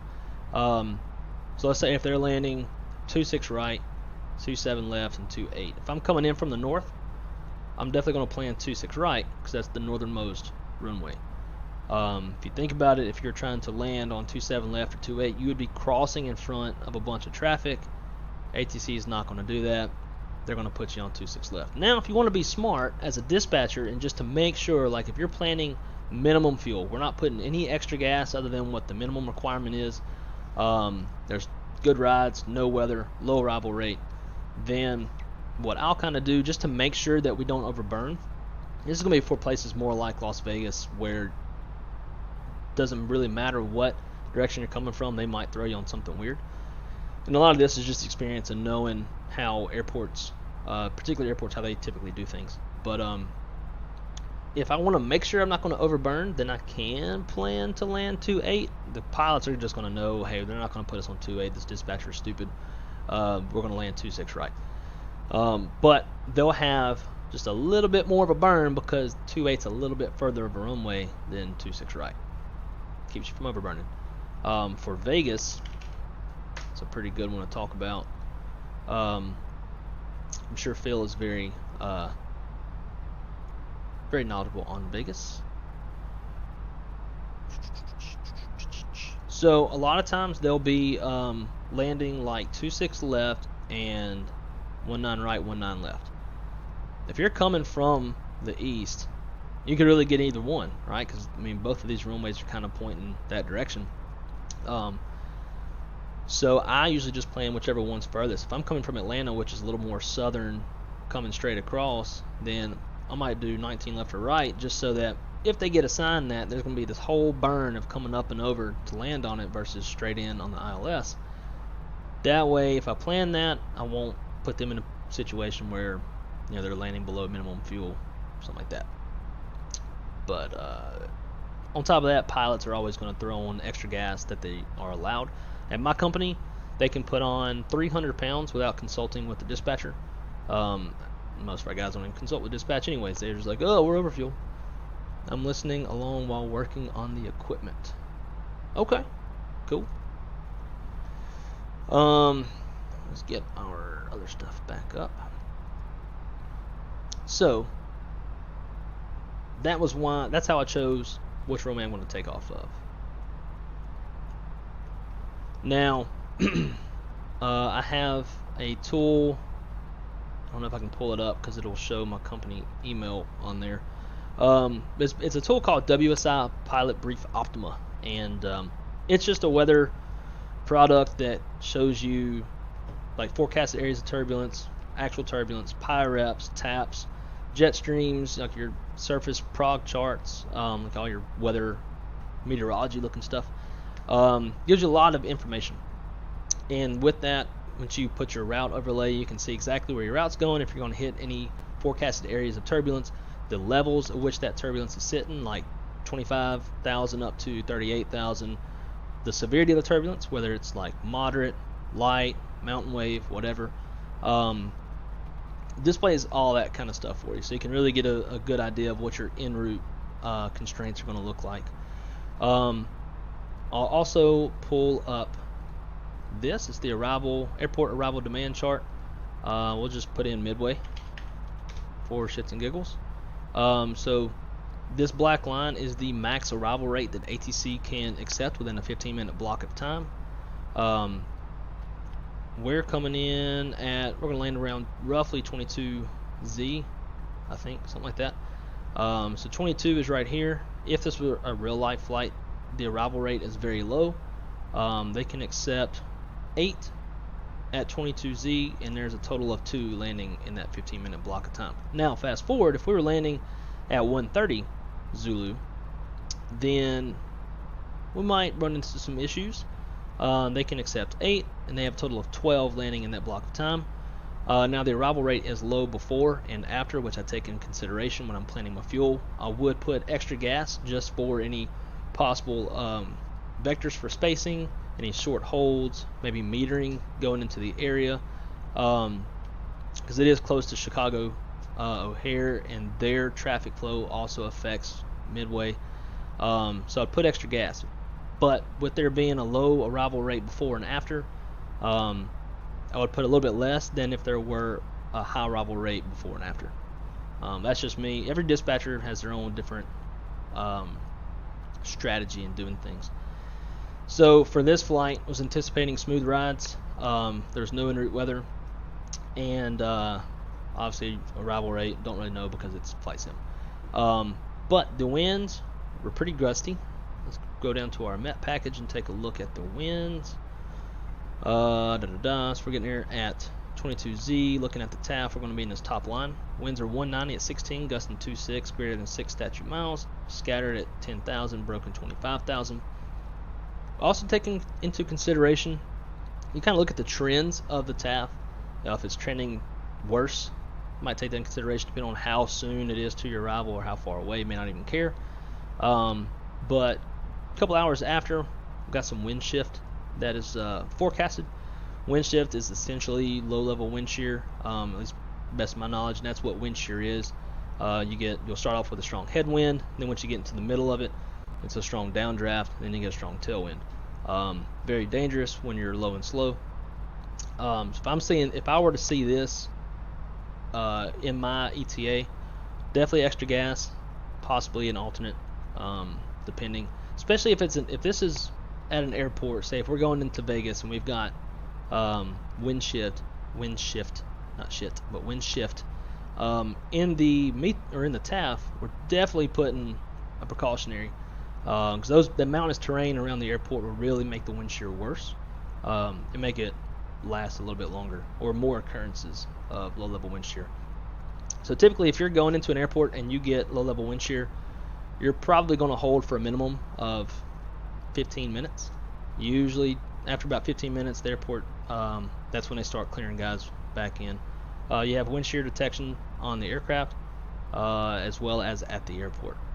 So if the airport's reporting it, and the severity, say if it's like plus or minus 10 or 5 knots, then the crew's not going to really care much. They'll obviously, exercise caution, but not a big deal. Now, if the airport's reporting plus or minus 20, 25 knots, short final 200 feet, something like that, then crew's like, yeah, we can't do that. So they'll go hold for 15 minutes, hopefully let it get out of the way, and then try again. Obviously, staying in touch with ATC the whole time. And when ATC will say, hey, we're no longer picking up wind shear, then cool, they'll try it. If they're going in and they get a wind shear alert on the airplane, they'll conduct a go-around and then probably hold for a few minutes and give it another try. Is there a site that shows active runways? In-game ATC, waits too long to know what runway I need to be landing at, so I'm usually scrambling trying to get set up. That's why I don't ever mess with the automated ATC, because it's so clunky in that way. If you're using the built-in ATC, no, just because it's going to do whatever it wants based off of the wind direction. And it might, say if you're in Midway and winds are 310, well, there's some long runways and then there's some real short runways. Let's see, Midway, get ready to start coming down here in a minute. So like ATC on the flight sim itself would probably put you landing or departing on 31 right, which is 5,100 feet long. Who knows what the actual, like if you're landing, what the actual landing distance available is probably not even, it's probably 3/4 of that. So that's another reason why I don't ever mess with ATC, because it'll probably give you something that's not realistic or not even doable with the type of aircraft that you're flying. Alright, so let's see how far out we're. It's about time to come down. We're going to go ahead and start our way down. ATC is now offline, so we can do whatever the hell we want. So let's put 10,000 in there to start. We'll do a descent rate 800 feet per minute.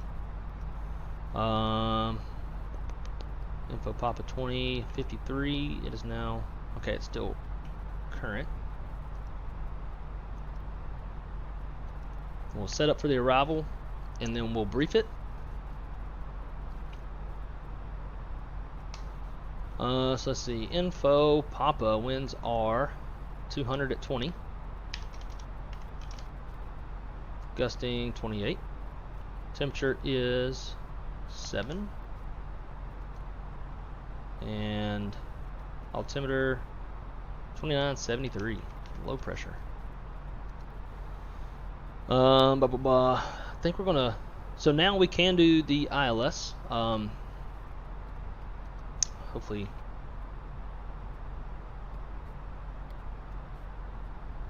I'll slow it down too. Hopefully this doesn't mess it up too bad. Plan. Arrival.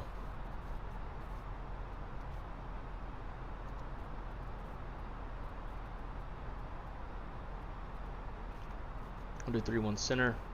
Be a crosswind, that's alright.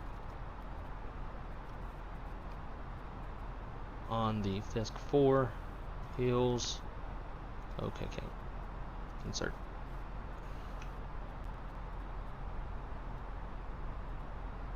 Let's do direct.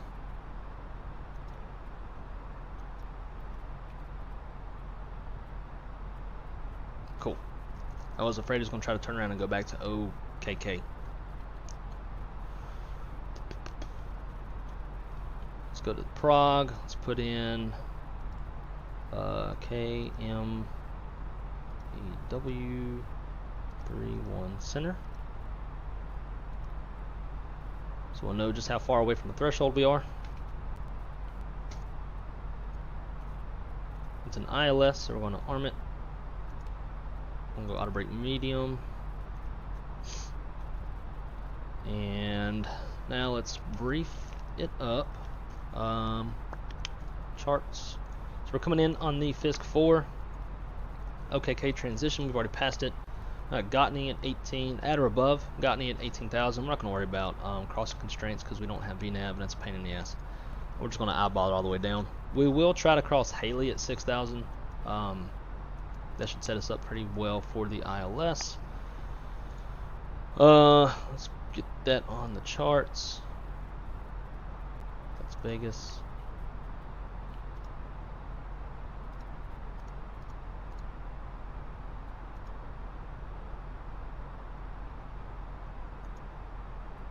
Sweet. Alright, so we are planning the ILS runway 31 center in for Midway. The frequency is 109.9. Final approach course is 318. Final approach fix is Hobble at 1,700 feet. MSL 1087 AGL. Decision altitude is 863, which is decision height 250. Touchdown zone elevation is 613 feet. If we go missed, we're just going to fly the runway heading and we'll come back around and try again.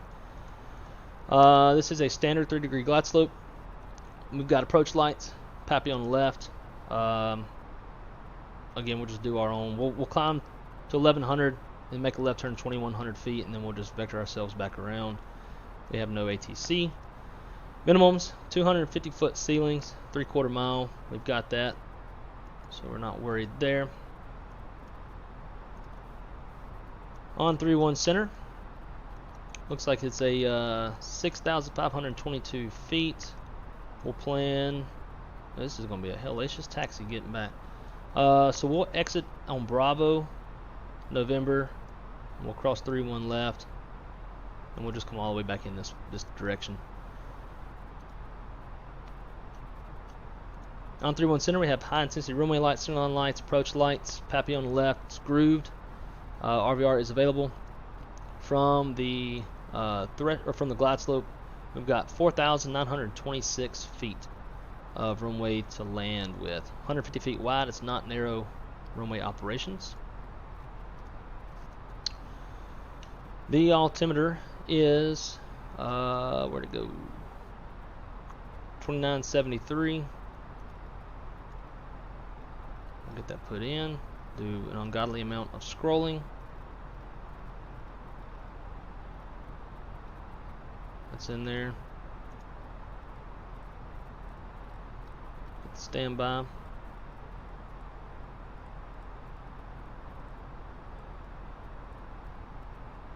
Boom. We're back in the standard. Cool. 2973 is set. We're going to go auto brake medium for the short runway. ILS push buttons are armed. And we'll consider that briefing complete. If y'all have any questions, throw it in the chat and I'll definitely answer it to the best of my abilities. Let's see. I feel like there is.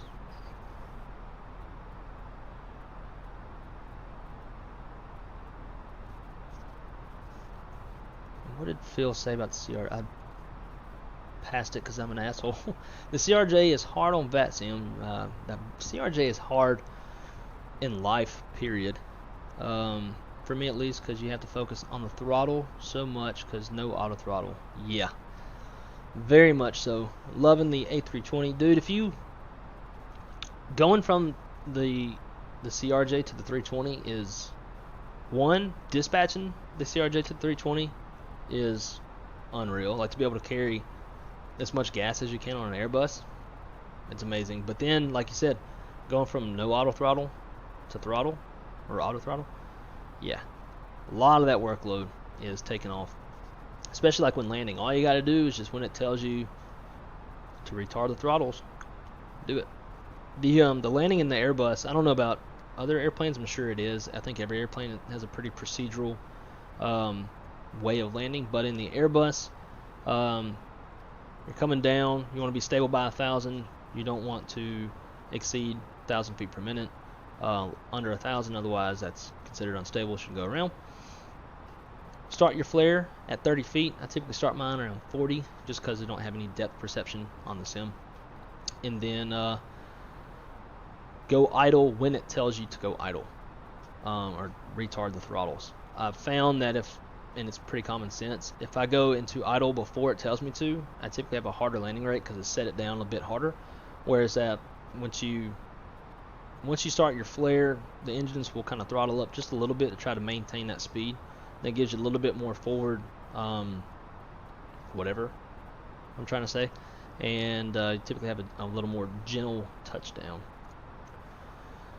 Do you like any other aircraft besides the fly-by-wire A320? I feel like every other aircraft is meh. The CRJ is pretty good. Has a pretty good flight plan manager as far as inside of the FMS.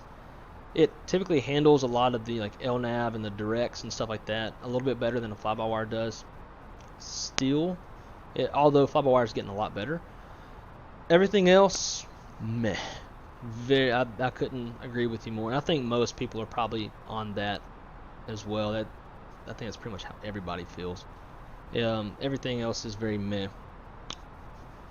Boom, PNBG comes out though. Oh boy, happy days. The flight sim gods will have blessed us. So we'll just go ahead and go back into manual speed. Oh, we're pretty much already on it. Getting ready to cross transition altitude. Once we do, we will go through our approach checklist.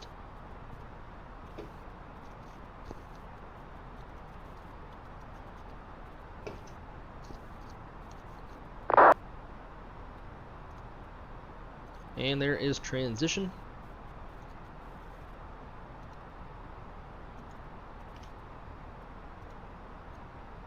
Damn it. What is it? 297. Cool.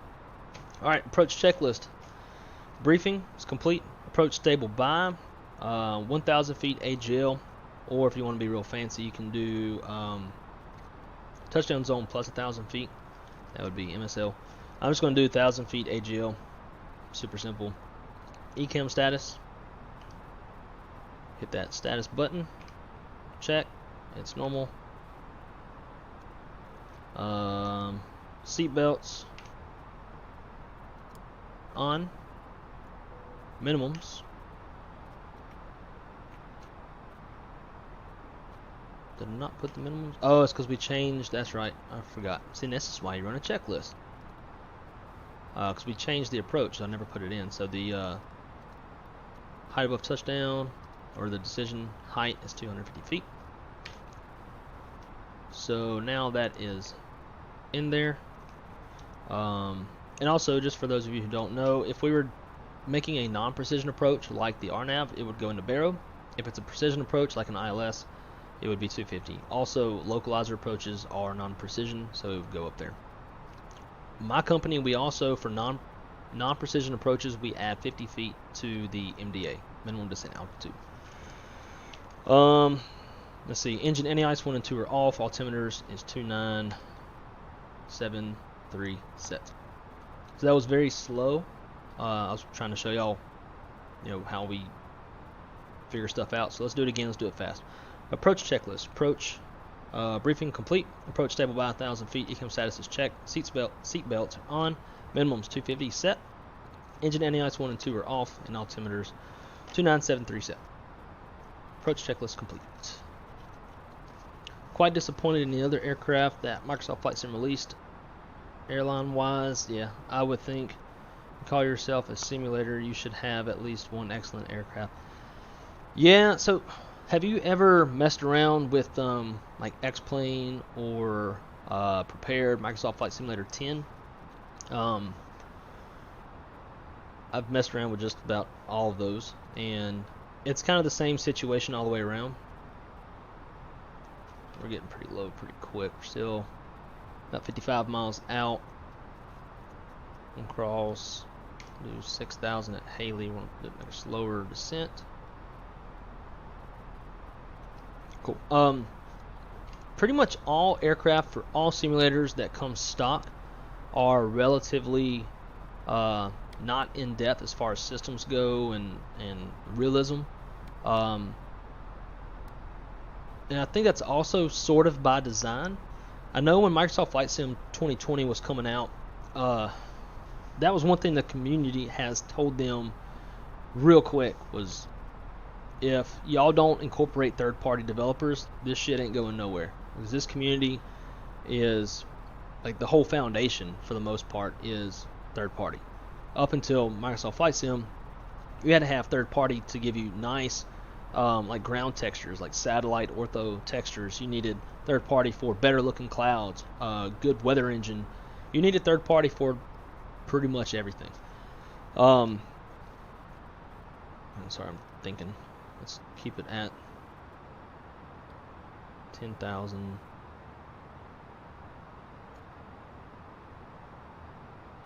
So I want to kill the speed. I'm gonna hold the speed for just a little bit longer. Yeah, so we need third party for literally everything: planes, airport scenery, ground textures, clouds, weather engine, everything. So I think Asobo's main goal was to get the flight sim, like the foundation of the sim itself, to be great, where you got satellite imagery for everything. You didn't need ortho anymore. That the sim could be the best it could be with weather engine and clouds and all that stuff, and then leave airplanes and airports and other aspects of the living world, like ground equipment and all that other stuff, up to third-party developers, because they're pretty much going to, be a lot better than Asobo. And that's why most aircraft that Asobo did are just your typical GA stuff. The 7-8 and really all the airliners were, I wouldn't say a huge letdown, just because I've been simming for so long I kind of know what to expect from a default airplane. I will say, when I got my custom PC built by Jetline Systems over in Tampa, when I went over there, it was right before the sim released, and they had a copy of the beta to do their testing, and they allowed me to fly it. And most of those guys over there are all GA dudes. So then I roll in, it's Mr. Airbus, and they're like, hey, fly the Airbus, because we don't know anything about it, and tell us, what you think. Is it actually realistic? And I mean, within like 2.7 seconds of just clicking buttons and what buttons don't click, and it was like, yeah, this thing's a piece of shit. So it was very par for the course in my expectations from a default airplane. I mean, if you think about it, like Flight Sim Labs, FS Labs, over in Prepared, they make Airbus family extremely in depth, very, very high fidelity. Just like the base airplane alone was like $120, or actually maybe I think it's like $139. And then you'd be like the A320, $139, and then the 319 would be another $60, and the 321 would be another $60. Just the base airplane was more than the deluxe version of this simulator. So think about the deluxe simulator, you're getting all the airports and the airplanes for $120. You're getting all that, what do you expect? It's all going to be pretty basic. And then the third-party guys do what they do best, come in and make it better, like the fly-by-wire and You know, the Heavy Division 787. What else is there? Let's get down to 6 real quick.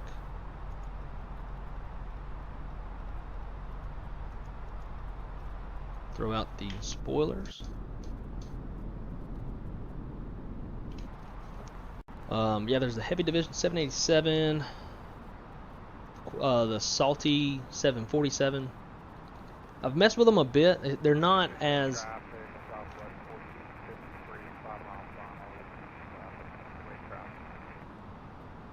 that dude will be on the ground before we get there.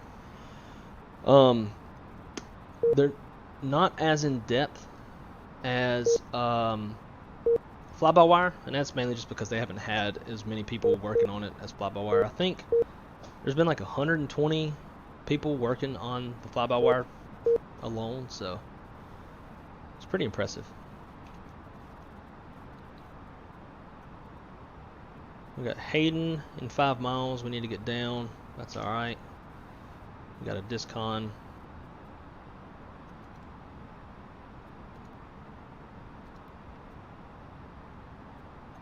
I don't know why it puts these points in here for flaps, because the real airplane doesn't do that, as far as I know. I have to ask one of my pilot buddies. Flaps are based off of speed and then like altitude, and a lot of times ATC will tell you maintain 170 to 7 miles or 170 to 5 mile final. So you'll stay at that point. You would be gear up. Your gear would still be up, flaps 2, and then once you cross that 5 mile, then you just drop the gear, dump your speed, lower the flaps, based off of the speed restrictions that this thing will show you, and we'll go through that in just a minute.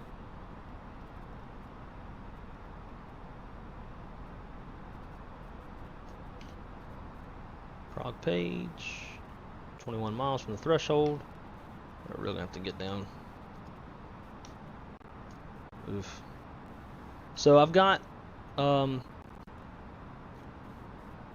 Chicago O'Hare installed, Midway, which is Midway Airport is very in depth. I don't know if you've by chance looked at my stream, my review of Midway Airport yesterday. Midway's got a lot of shit in that scenery. Let's go 5 now. So that takes a toll on frame rates. And then I also have the Landmark Chicago downtown installed. So we might see some frame rates drop a little bit. They really didn't say a price. No, they didn't. They still haven't finalized the price on that yet. I would imagine that's going to come out pretty soon. And this is when it's time to like really get excited for the airplane, because when they start talking about the release structure and the pricing structure and all that stuff, they're pretty close to release. Alright, so let's see. Let's go ahead and start slowing down. Let's go 210. 18 mile final, and we'll call up on Unicom, let everybody know. Midway traffic, American 2541, 18 mile final, runway 31 center, Midway.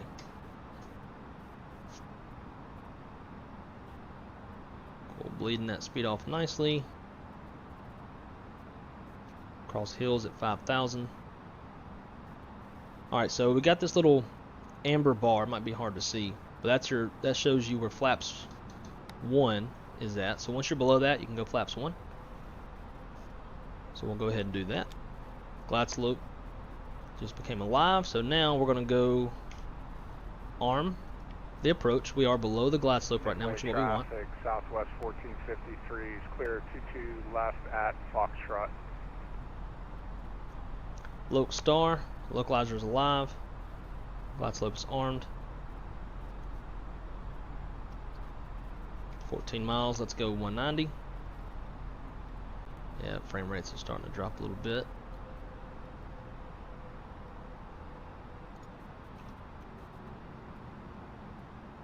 Alright, glide slope, localizer. So now we can arm the second autopilot channel. Misapproach altitude is 2100.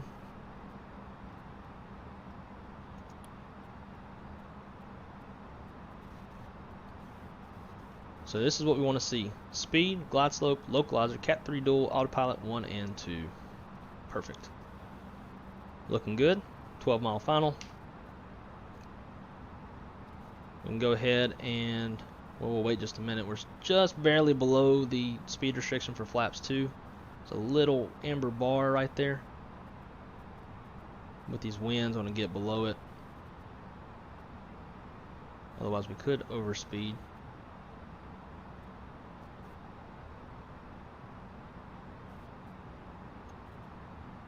Looks like some Russian folks in the chat thing. Alright, so now I'd say we're low enough or slow enough. We'll go flaps 2. You can see the red line came down to there. And we'll go 170 to 7.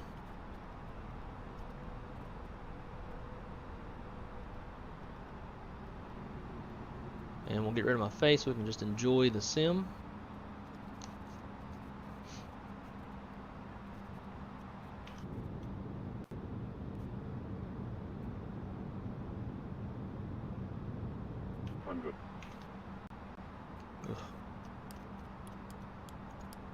And nobody saw that. Might have forgotten to turn my lights on at 10,000. Alright, so 8 miles. 1 mile, we'll drop the gear. Oh my god, this is a hell of a crosswind. So the runway's over there. If we're unstable, we'll just go mist. And then maybe do 2-2. Midway traffic, American 2541, 7 mile final, runway 31 center. Midway. Alright, there's 7 miles. Drop the gear, arm the spoilers, flaps 3. Make sure that the approach is armed. It is. And we'll go manage speed. And we'll go flaps full. Ding the flight attendants. Landing checklist. Cabin crews advised auto thrust, speed, auto brakes, medium, ECAM memo, landing all green. Landing checklist is complete. Dude, I can't even see the runway. We let's see. Let's do shit. Nope. Desktop.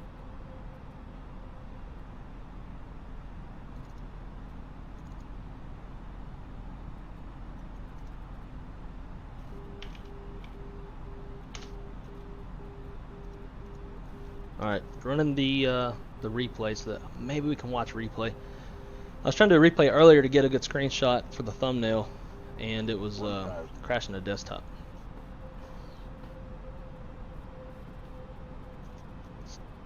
Alright, we're under 1,000. I'm going to go my airplane. God be with us.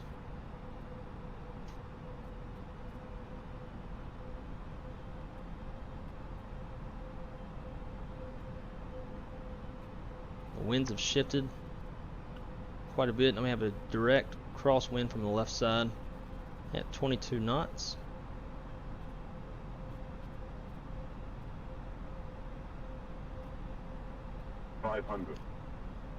Just kind of crabbing into the wind.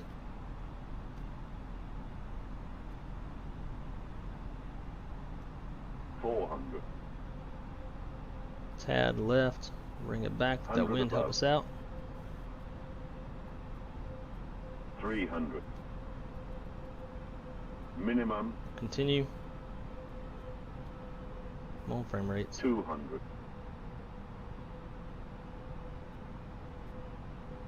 100. 50. 40. 30. 20. Retard. 10. 5. Oh my god. Nothing is. What the fuck? 20. 10.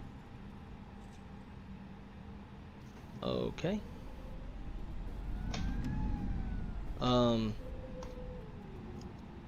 That was a glitch.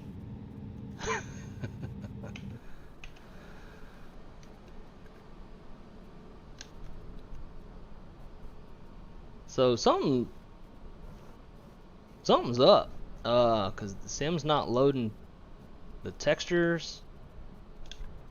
And clearly there was a huge bump. You can see that line there in the ground. I guess I hit that and caused me to flip. Yeah, you can see the somebody needs to call airport ops. This is horse shit. Jesus. Well, Grovermatic, how's it going? Nothing to see here. This is the first time this has happened to me in a stream. Pretty much dead. So yeah, here's the new Midway Airport. But yeah, something's up. Like a lot of stuff is not loading. All these textures aren't loading. Over there looks fine. Anyways, I think I can. Let's try something real quick.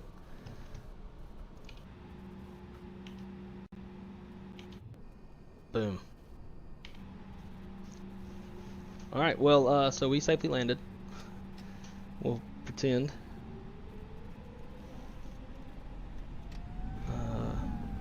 Yeah, we hit that little bump. See? There's something up. That's that. Yeah, gross. Well, that's really embarrassing. Joined the stream a few minutes ago, just in time for the fun. Yeah, I usually try to hold myself to a pretty high standard when it comes to this, since I work in professional aviation. So this is real embarrassing. Well, cool, we'll just act like that didn't happen. We'll clean up. And once we get to the gate, we'll go on a quick little break and we'll load up the CRJ and jump on down to St. Louis. Dude, what?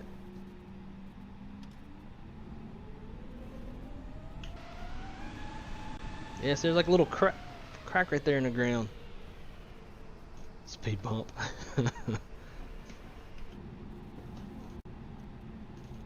Hopefully we can even make it to the gate in the first place. But yeah, Grovermatic, sorry you had to see this. If it makes you feel any better, I once landed without lowering my landing gear on stream. That's way more acceptable, I think, than this. Can't even get to the gate. Come on, man. I just want to go to the gate. I just want to run a checklist real quick.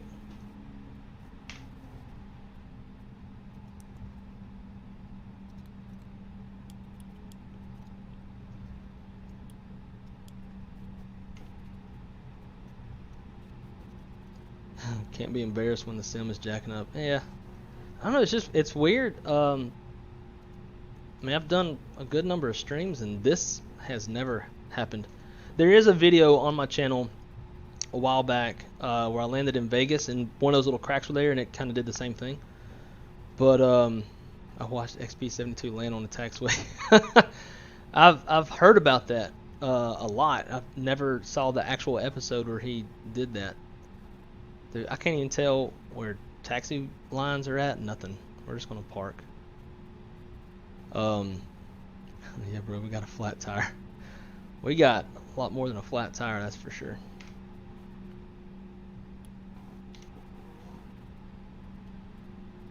Nothing to see here. American is just gonna park at Southwest. Call it good. All right. Let's try to get some of this back. So make sure everything's boom boom.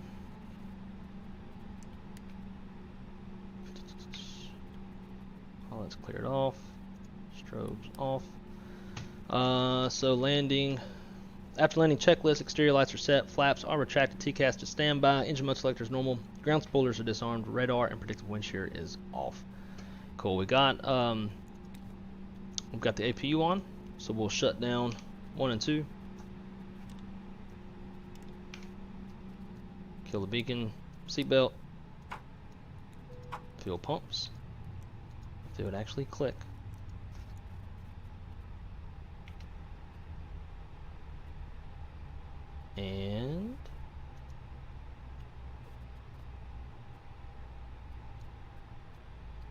Go jetway, power, catering, and bagage.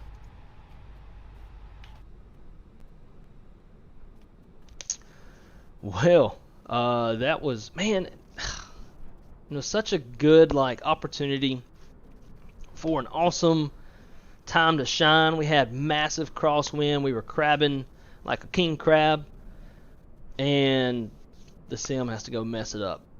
Could have stood out, but it is what it is. And now the rest of the airport finally wanted to load up. Now this is my first time flying into Midway. I took off out of here yesterday, didn't have any problems.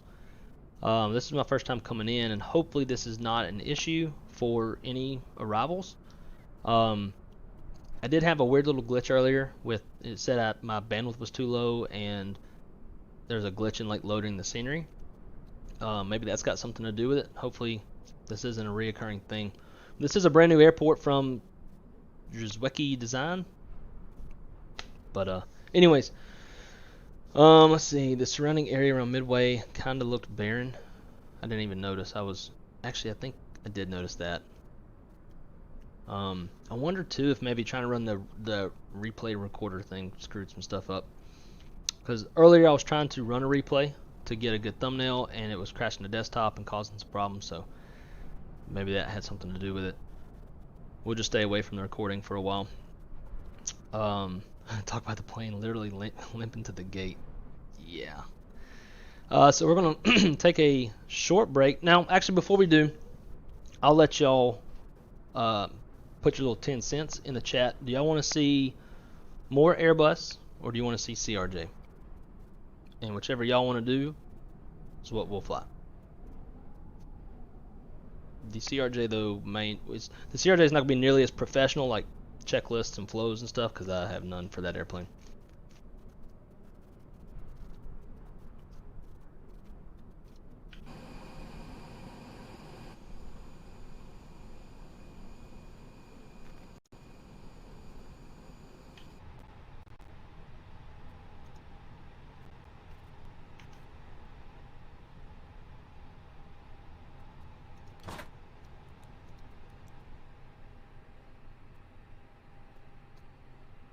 So it doesn't know that. Yeah, I will say this is actually the first scenery that I've had where there's animated tug pushing out, bringing in. It's just to give a little bit of realism, I guess, to the airport without having any AI aircraft. Their static models, though, are pretty nice. They're all PBR. You can see the pilots inside. At night, you can see the nav lights reflecting off the ground and the logo lights and all that stuff. So I was pretty impressed with the way they did their static airplanes. They even placed people sitting. See, look, you can see the sun reflecting off a static airplane. They got doors open. I think over here, there's a dude sitting in the engine inlet. Yeah.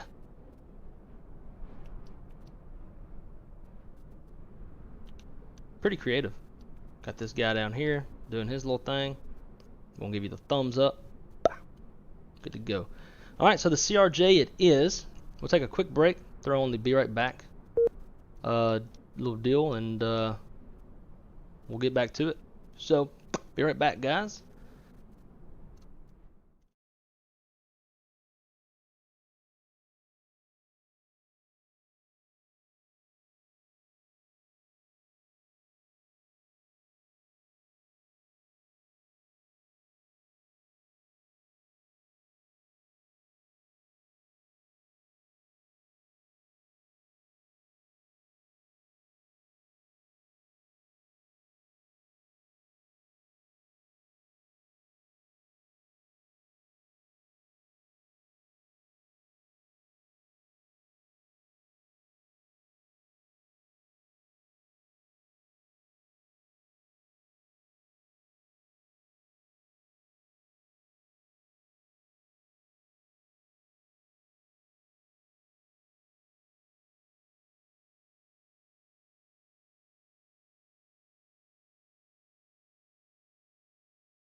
And we are finally back. Had no idea that my CRJ was not installed. My CRJ 900 1000 is also not installed. I was gonna do the 900, but didn't want to wait any longer than we had to. Let's fix our little overlay real quick.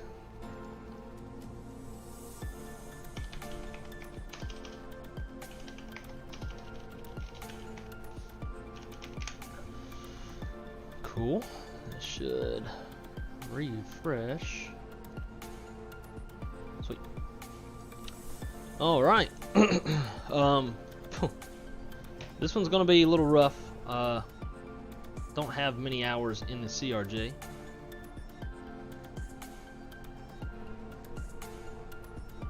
No checklists, none of that jazz. We'll probably just roll through this pretty quick. Got to get on the ground in St. Louis relatively fast. Got some stuff to do here later on. So let's see. Hi. All right. This is gonna be rough. All right, here we go. Let's see. Battery power. External power. Nav lights. Hydraulics will stay off. Air conditioning will leave. Put it on for now. Actually, get this air cart. Boom. So now that fault is gone. Warm up the air a little bit. Windshield heat. Probe heat. Dome light. Don't need it. Overhead. Go ahead and turn that on. Arm the lights. I'm gonna go ahead and do seatbelts and all that stuff too, as I just don't have the memory with this airplane as I do the Airbus. So remember to come back and turn on the seatbelt signs. Let's get some GPS aligned. David Mitchell. One of them spam messages. I can't tell. All right, this is where the real challenge comes in. Programming this thing. We are in Midway again. Hopefully no cracks in the ground this next time around. Midway, St. Louis. No alternate. We're gonna be an area departure.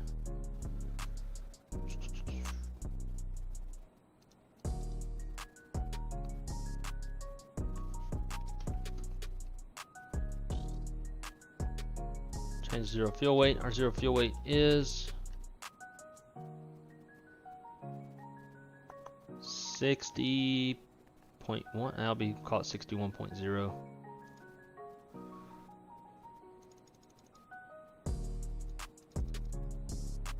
And then our fuel is going to be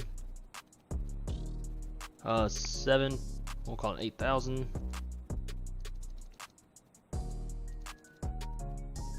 Enter that, set payload and simulator, copy perf data to FMS, take the easy way out. We're going to do flaps 20 for the short runway. We'll call it wet. We'll set all of those. Cruising altitude is going to be 20, I think it's 28 or 26. It's a short flight, about 45 minutes. That doesn't look right.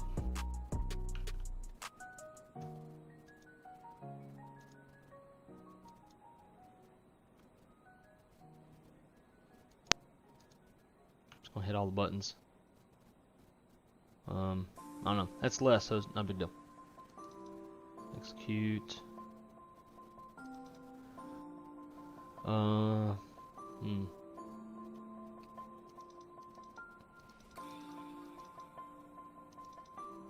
Direct BACEN, BLOKR.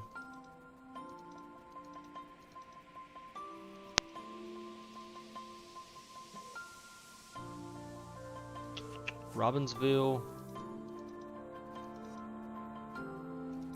And then we're gonna go arrival. Alright, so we need to depart off of. Oh yeah, next page. 22 left. Not going to put a SID in because it's just an area departure. Back to the index. The arrival is going to be Arch 2. Robbinsville transition. ILS 12 left. We'll go that one. Execute that. It's in there. VNAV setup. Surely I'm missing something. Perf. Alright, flex temp. We're going to do toga for the short runway as well. I think that's pretty much it. I don't know. Y'all might know more than I would. This is not my airplane of knowledge. Let's go legs on this one. We got a discon. There shouldn't be. Yeah, so we got Robbinsville in there twice. Execute that. Looks good. V speeds are set. For the SID, top altitude 3,000. Heading up from work, I'll jump back in when I get home. Sounds good, buddy. There's always the playback. You're not going to miss anything on this one. So we'll set 3,000 in there. It's probably too small for y'all to see. Set. I don't know nothing. Yeah, join the club. This is gonna be a rough one.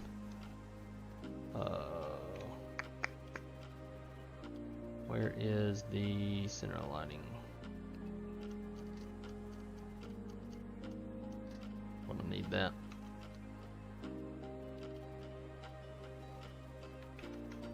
So the frame rates get hit pretty hard here in Midway, just with all the scenery they have placed. You'll notice that as soon as I go to look outside, I'll start to get some stutters, and that's from all the scenery.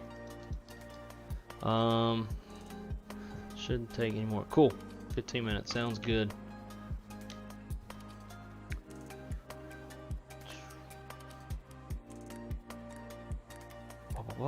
Cool. So we'll go ahead and start up the APU. Power. Looking for door open. We've got it. Start.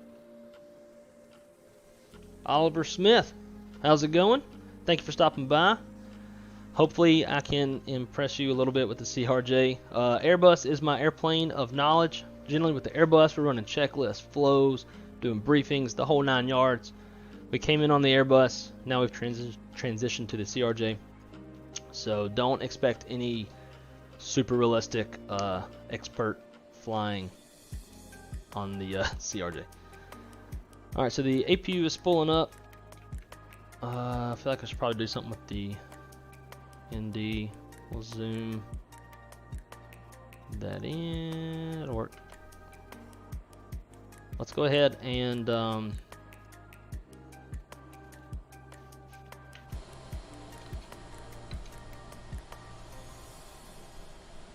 we just have the power hooked up. Do you swear on stream? That will determine if the subscribe button turns gray or red. Don't lie. Oh yeah, I swear. In fact, it was really funny. On the inbound flight into Midway, there was a VOR that we flew to. We got direct on BACEN to foul mouth VOR, Fox Lima Mike. And I think I made the joke that I need to live there because I have such a foul mouth. Hopefully that's not I don't lose your subscription because of that, but I did select this is not for kids when I was making the stream. So let's see, disconnect ground power. It's disconnected. We can pull it now. Pull that. We will pull the jet bridge. Oh wait, I already had that up. Then we can shut the door. There we go. Pull the chocks. And let's get the Cockpit to ground. that going. Stand by. Alright, so boost pumps, come on. Hydraulics. What else do we need? Turn the packs off when we go to start. Turn the beacon on. Everything else should be good. Thanks for being honest. You might want to change your title. It might not be that bad. What words do you say? Well, so my title, talking about the title for this stream or like my channel name. And I say most words. Parking brakes are set. You may lift. Probably Parking brake set. Lifting the aircraft. very little bit of the F. Actually, I don't know if I say the F word or not on here. Standing by for Definitely shit and damn and all that. I'm guessing you mean probably the title because of what is this saying? YouTube is not receiving enough to maintain smooth streaming. If the video's choppy, y'all let me know. I'm getting a weird message from YouTube. Yeah, so we came in on the Airbus. I'll definitely go back and change it after, because I can't do it during. Shit, stream is glitching.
Alright, we're gonna hope that this streaming glitch goes away. Let's kill the music and let's get to pushing. Release the parking brakes. cockpit to ground. Reverse, and we're gonna have to get towed out of the alleyway. Start and push. Okay, cleared for push start. Parking brakes are released. Commencing pushback. You can start the engines in sequence. It will start in the sequence.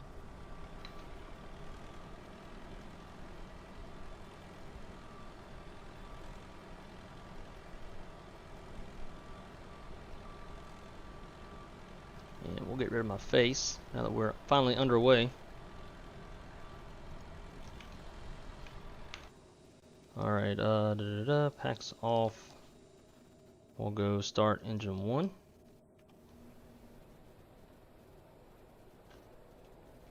Sweet. Still got the message. Hopefully it'll work itself out. I get weird messages every now and then saying like bit rate's too low for audio, but that's usually when everything's muted. I get some weird messages from time to time. They usually work itself out. I pay a lot of money for good internet. I'll be pissed if I ain't getting it. Alright, so there is 22% in 2.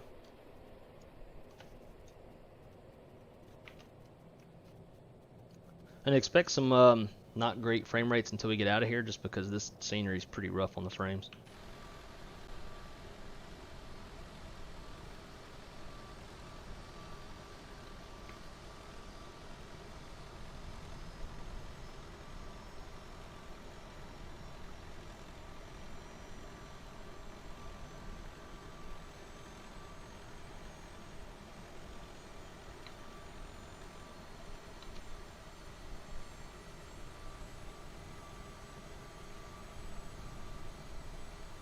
I hear an accent. Where he from? Yeah, I am originally from Louisiana.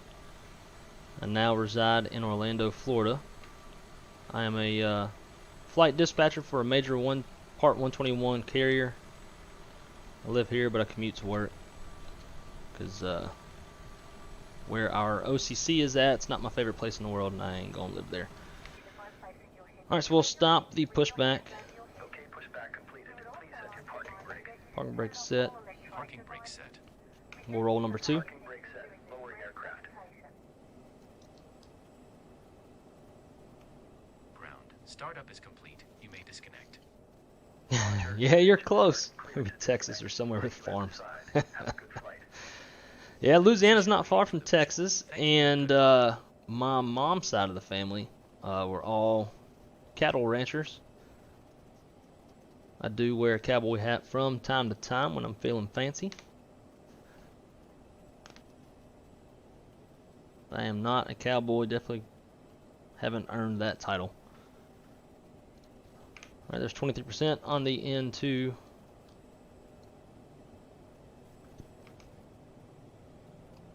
On the flight in, we were on VATSIM, doing all that good stuff, but on this one, I'm not at all proficient enough with this airplane to even think about doing VATSIM.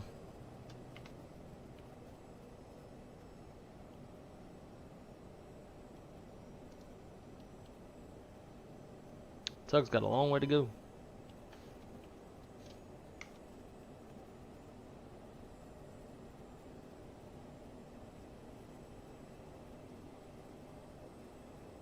Alright, got a good start on number 2. So now let's see if I can remember all the buttons to hit. We can go, let's do packs first. Kill the APU, let that spool down, then we'll close the door.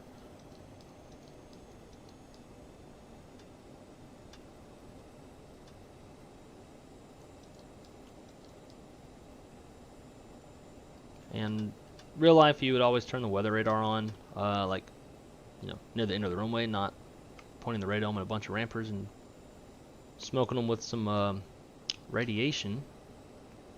But this is a simulator, and I'll forget, so we're going to turn it on now.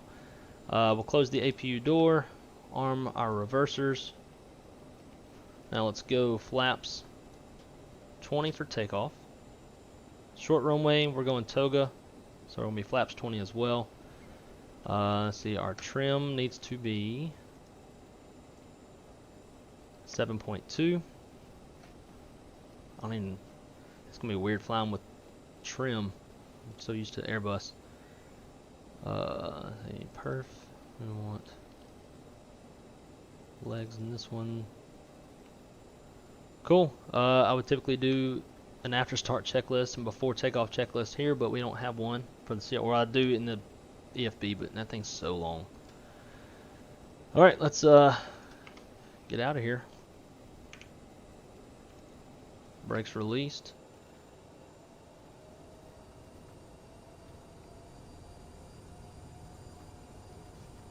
And I'm also used to having a tiller now with the fly-by-wire, and we don't have that in this airplane.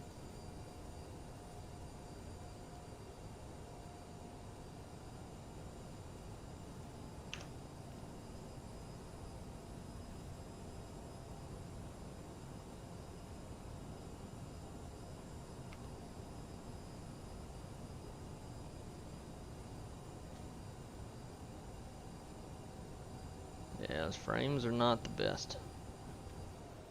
So the scenery, they've got an automated, or an animated rather, 737 being pushed out of the gate and then towed into the gate, which is interesting, but it also gets a little bit close.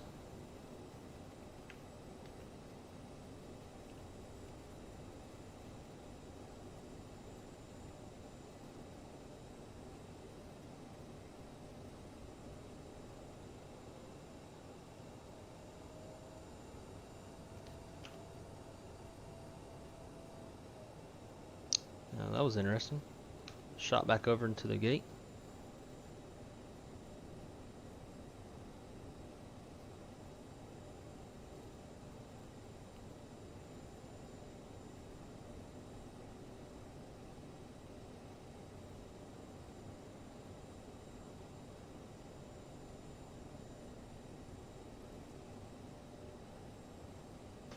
Alright, let's do a little flight control test if I can remember where the damn buttons are at. Flight controls. Got full up, full down, neutral, full left, full right, neutral. We'll pretend like we did the rudder because I don't want to taxi off the deal. Ladies and gentlemen, the captain has advised that we are now cleared for takeoff. Hope everybody's having a good night. It's awful cold down here in Orlando. Well, for Orlando. It was 39 this morning. I don't think we even touched 39 last year. How about everybody else? Where are y'all at? What's the temperatures like? I miss seasons. We don't really get seasons down here.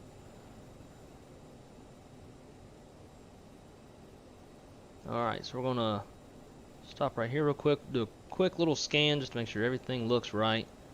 Again, this is not my airplane of expertise. This is a hard airplane to stay in front of. So we got 3,000 on the initial climb. We'll do nav once airborne. Runway heading 227. Throw that in there just to give us a backup.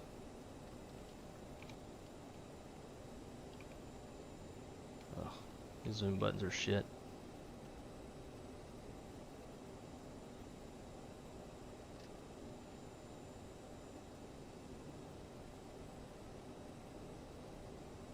Alright, good enough. Let's go.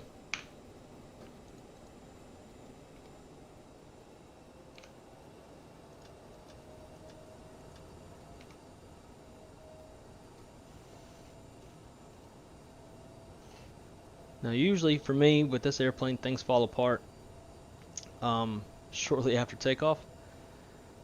You definitely have to think 2 or 3 steps ahead of this airplane, otherwise it's going to fly you.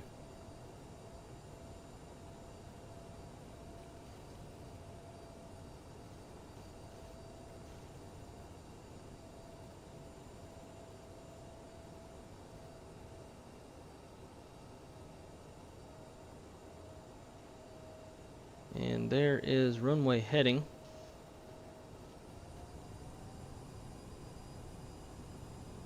Symmetrical thrust. And toga.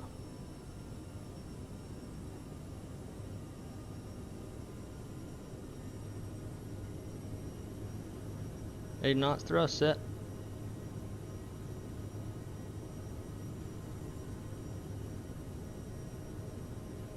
Wind is still a bit gnarly.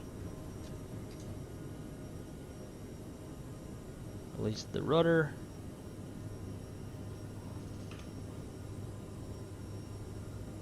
I'm gonna pause the brake, gear up.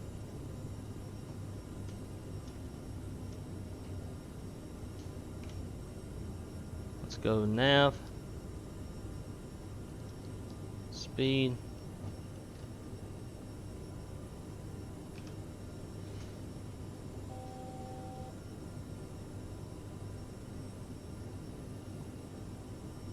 It's 1,500 feet. We'll go acceleration, climb, altitude. Lower the nose to accelerate.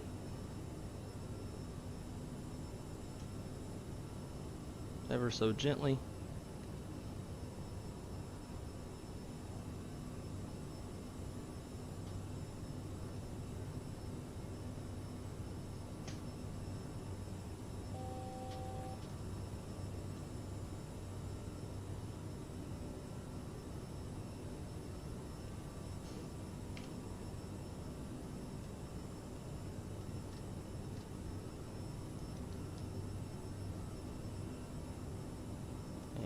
Our climb going.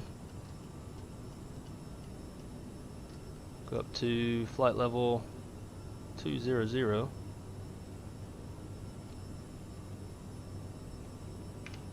We can disarm the reversers.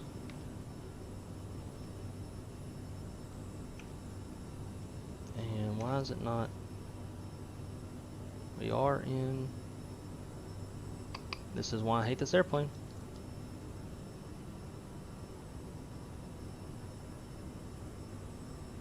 Yeah, climb. It's like now it's reacting accordingly.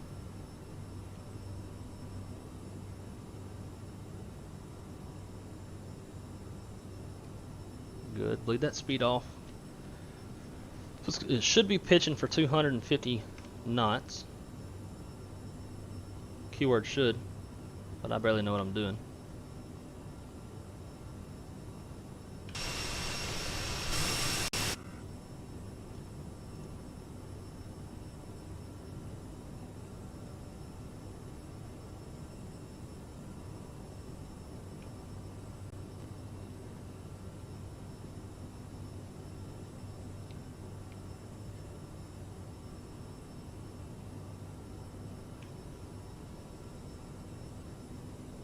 So far we're still alive.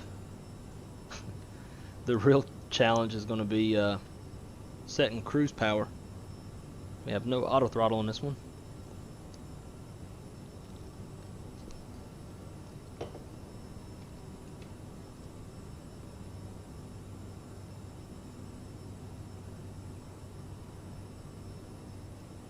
And there comes 10,000. We'll accelerate. Start with 280 and we'll go from there as we climb a bit.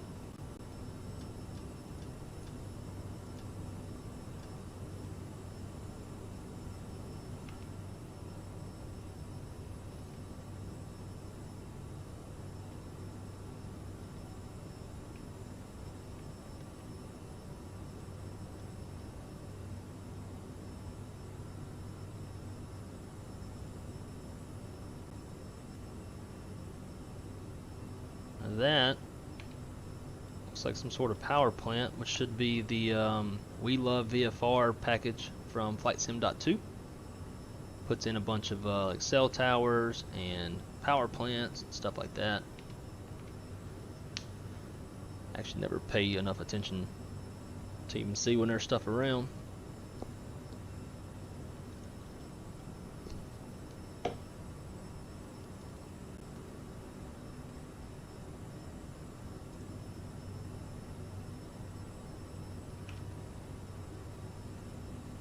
So I don't know about most simmers. When I first started flight simming and trying to learn airplanes, I always flew with my eyes outside of the cockpit.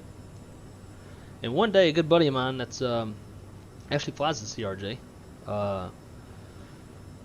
he came over, strapped on the VR headset, and this was years ago. But I let him take a look at what VR was like, and I noticed that he was always looking at the PFD. Hardly, I mean, he would take his eyes outside the cockpit every now and then, but when trying to stay on his lateral path, he was always, you know, checking out or looking at the PFD. And so that got me thinking, like, hey, maybe I should be watching that. And finally figured out what flight directors were, how to properly fly an airplane using your instruments. And now, a lot of times if I'm not doing a stream, I'm flying like this for a good chunk of the time, keeping my eyes on the instruments, making sure everything is going according to plan.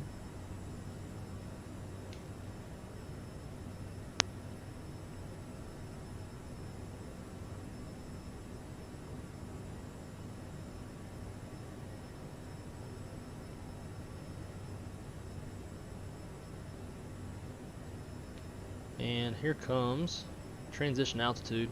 I think the last time I tried to fly this plane, standard didn't really work.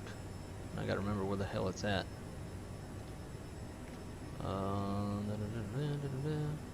Right there. Standard. Let's come over here to the captain's side. And this is the one that didn't work. Bitch.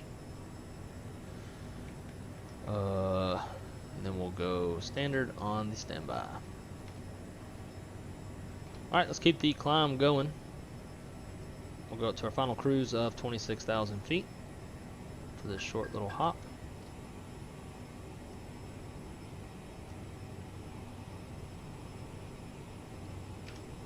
we are set. And speed. We'll go 320. I don't think the overspeed bar will come down too much.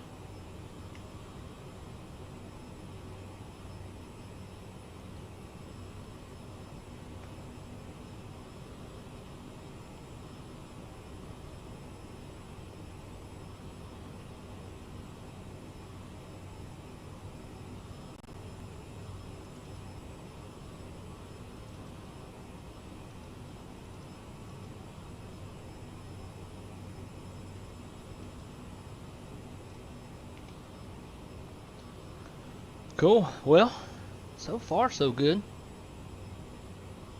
Especially for not knowing this airplane. Usually we run them with BACEN, where it's a little bit more interactive. We'll have BACEN going. We'll be doing flows. We'll be doing checklists. We'll be doing briefings. A lot more interactive when I'm flying the Airbus. Obviously, it's easier airplane to fly. And allows for the workload is a bit lower, allows for me to do more stuff.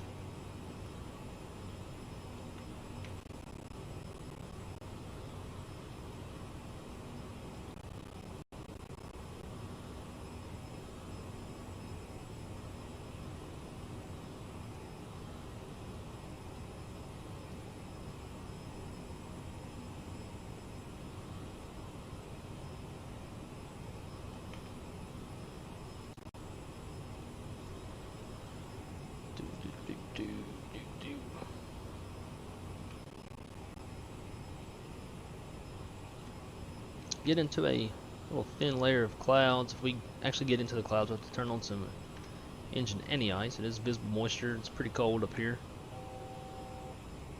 1,000 to go.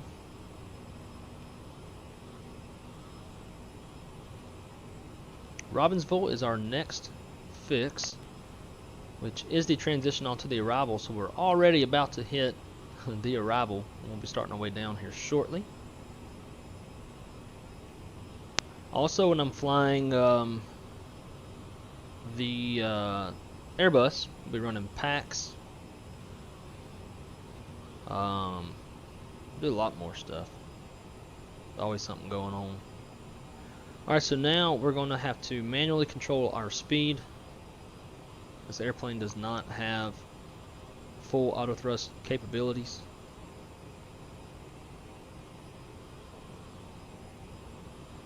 The trick is just finding that sweet spot, setting it, and I also like to kind of see the throttle lever so I can see just how much it's really moving in the cockpit.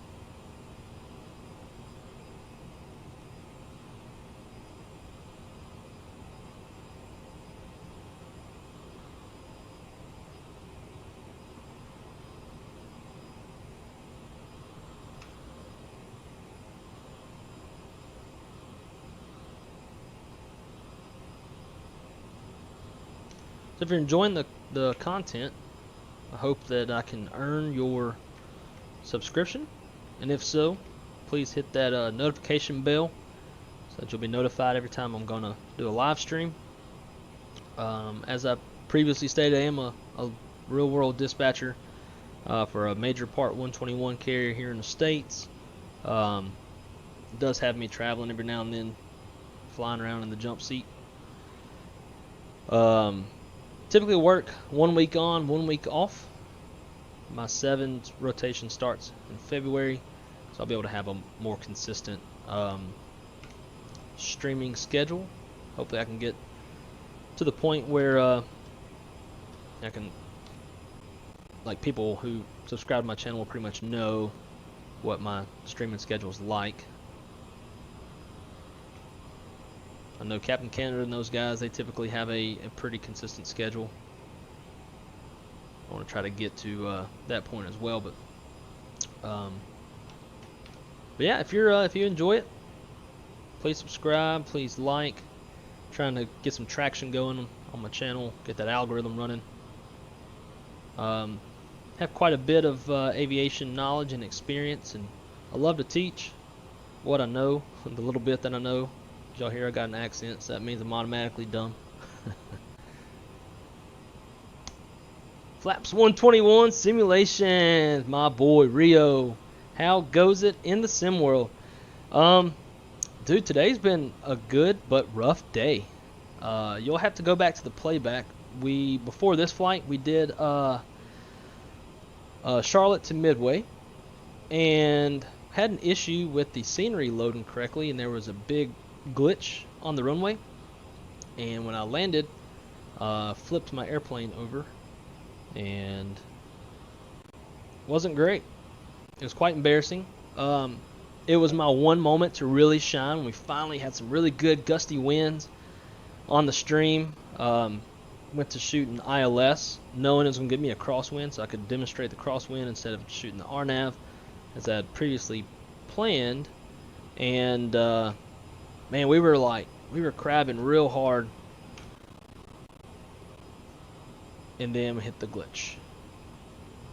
So that wasn't great, but we're back at it in the CRJ, obviously getting ready to overspeed. Coming into St. Louis. In fact, that reminds me, I've got a comment I got to reply to about St. Louis.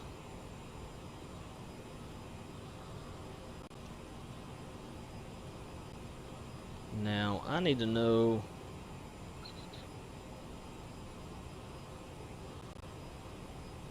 that makes it really hard. There's 80 miles, 160. Just passed my comp check. Free to watch and rewatch your flights now. Sweet. I didn't know you had a comp check today. It's always a good feeling when you're good for another year. Damn, there's some more clouds. Just leave the anti-ice on. My comp check is in October every year. And I've had our toughest comp checker, or comp check airman, the past 2 years. And somehow I'm still around.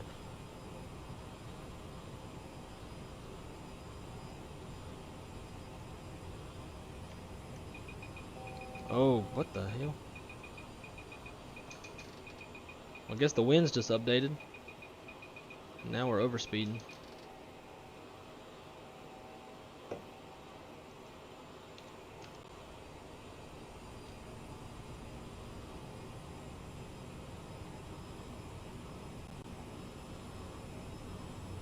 Now we've got this little top of descent here on the nav display, but I think it actually starts you down quite a bit early. So I'm going to wait a few. I'm just trying to get my power set right.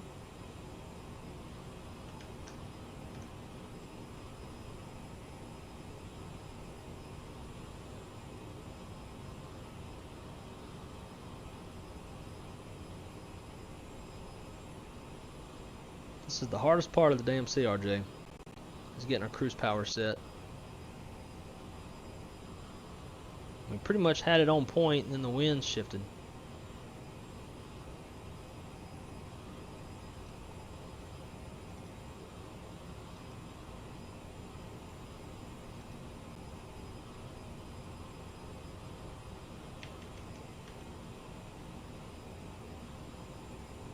Alright, so 160 miles out.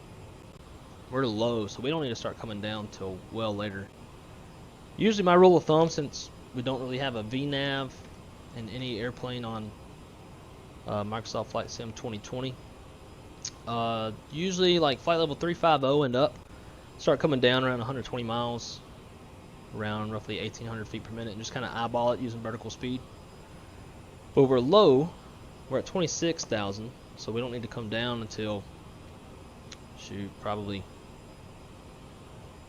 90 miles or so. Something like that.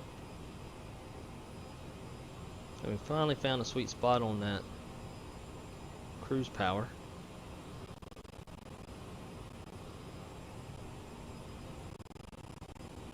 Every time I turn, I'm getting weird sounds.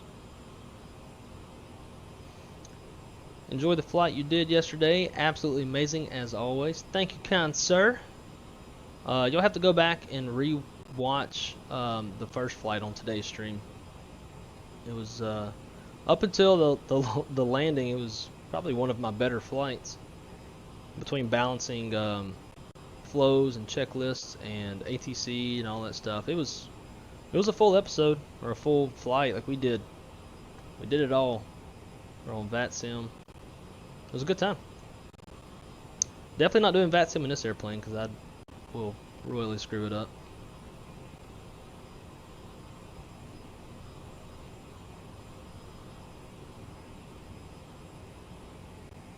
And there's another one. Why? I don't understand. Everything's live. I guess winds are just updating.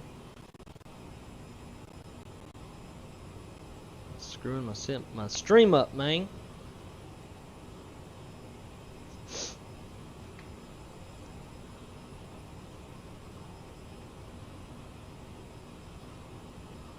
So if you're just joining us, we're currently on the struggle bus. In the past about 5 minutes or so, the winds have randomly updated, drastically shifted. I finally get cruise power set, and then the winds throw everything off, so we're on the struggle bus.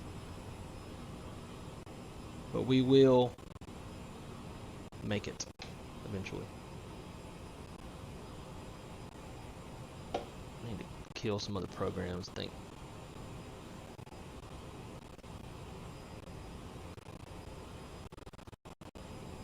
It just sounds like the sim is hardcore struggling.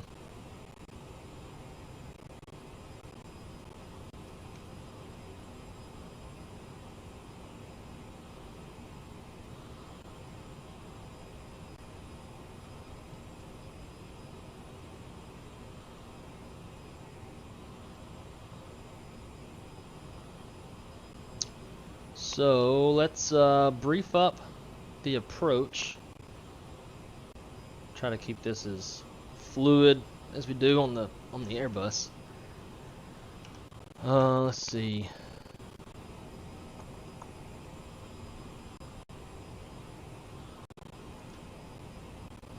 Let's go 108.9.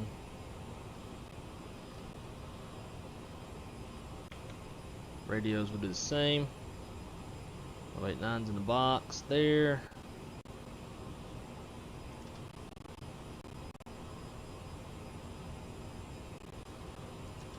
Swap that over. Man, I think this YouTube thing's just been running too long. Now it's taking a toll.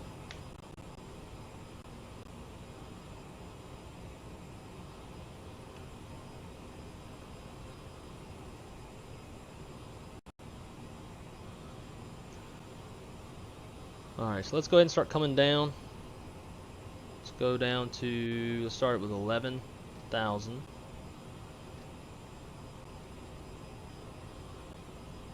Let's go into vertical speed mode.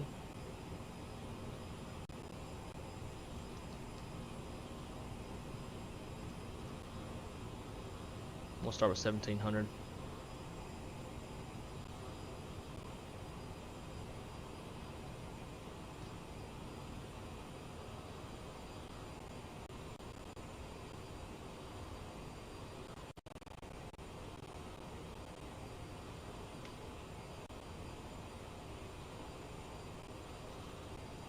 Beautiful sunset flight. I wouldn't mind seeing this in real life.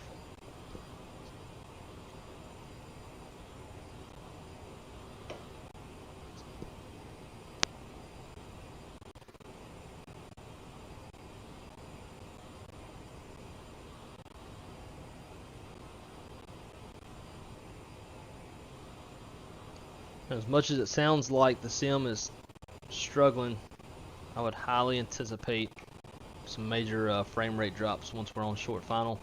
The St. Louis airport is also pretty rough on frames, so I would expect it's probably not going to be the smoothest visual experience. Like, can y'all hear this weird static sound?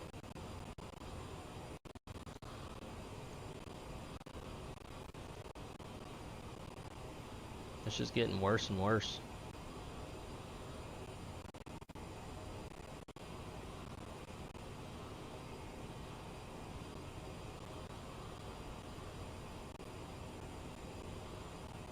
Which is pretty sad. We're running a i7 3080 and 64 gigs of RAM. Not really sure why we'd be having these little stutters here and there.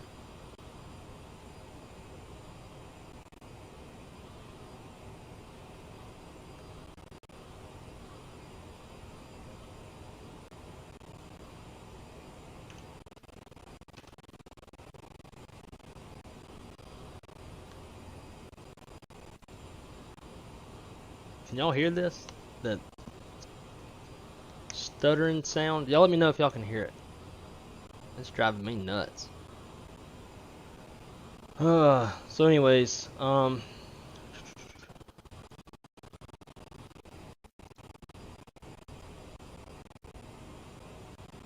we might have to kill this thing off because this is not the kind of quality that I want to publish. So our, oh my god.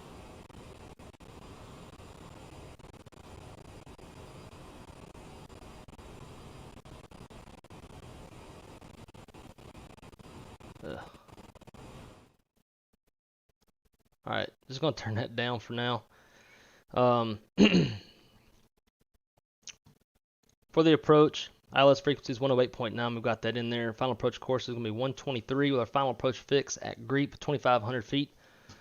MSL, touchdown zone elevation is 541. We're going to be stable 1,000 feet from the ground. We've got a 30-degree glide slope. Approach lights, PAPI on the right. If we go mist, we'll climb to 2,500, then a climbing left turn to 3,000, and we'll swing it back around and try again. Minimums for the Cat 1 is 200-foot ceilings, half-mile viz. We should have that. I don't know. I haven't checked live weather yet.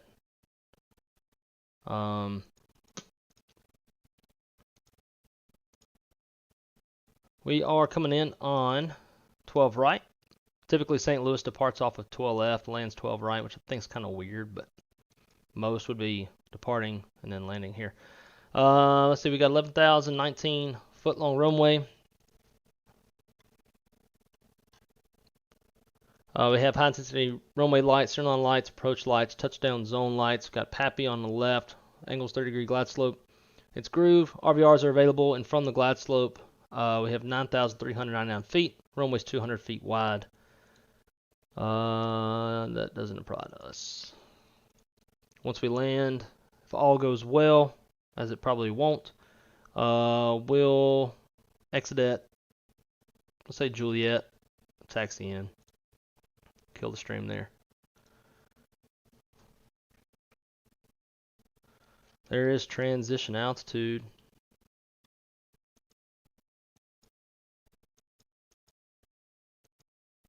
Y'all, it's stuttering so bad I can't even click the button.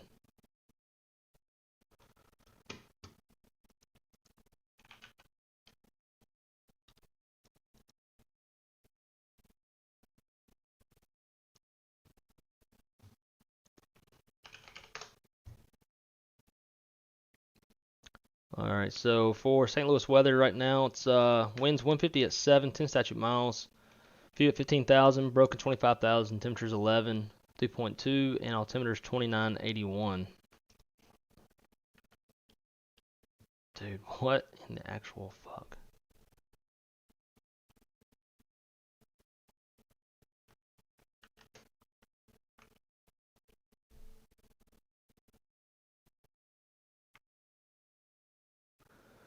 I've got the desktop audio turned down because it's so bad. Definitely don't want to hear it. It's no, it's terrible.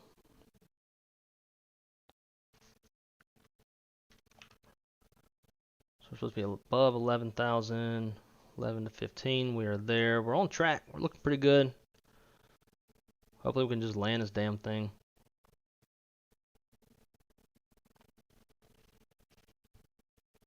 Yeah, so Rio, the sim has only been running Not for very long, so I don't really understand why it would be doing this.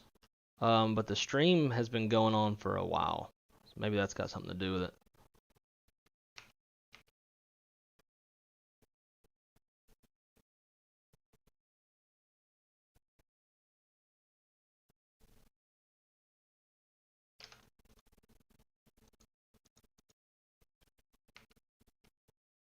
Oof.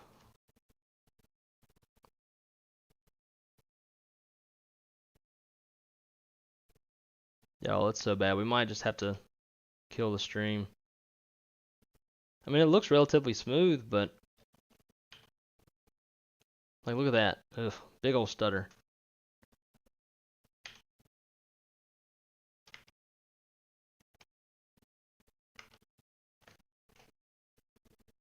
We'll try it. 150 at 7. That's a decent tailwind. Thinking about just making a straight in, so we can get this thing on the ground sooner.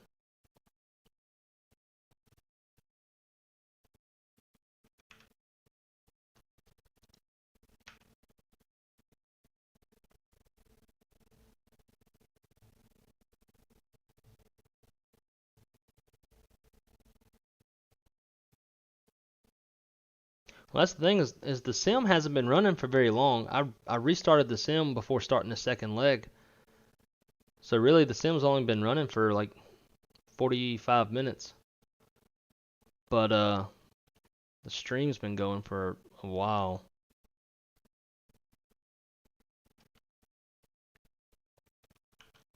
I think we're going to switch to land on 30 left just to get on the ground a bit faster.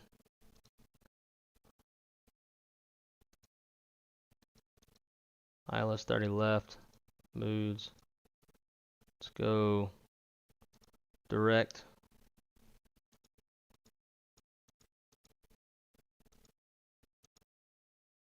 Moods. Airplane's gonna fly around in circles. And then let's pull up the plate.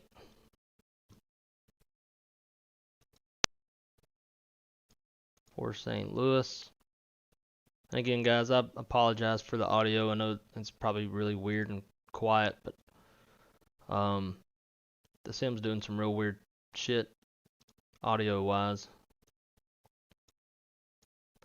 All right, so let's see. Frequency is 111.5. Check our speed. Make sure we're not about to die. 220 is good.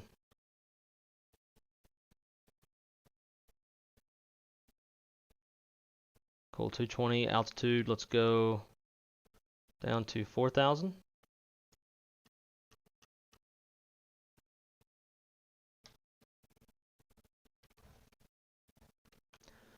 And let's put in the frequency.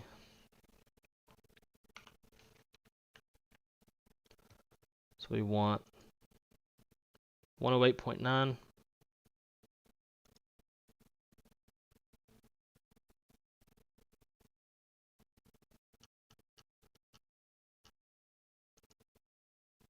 We'll put it in down here as well. 108.9, it's in there, cool.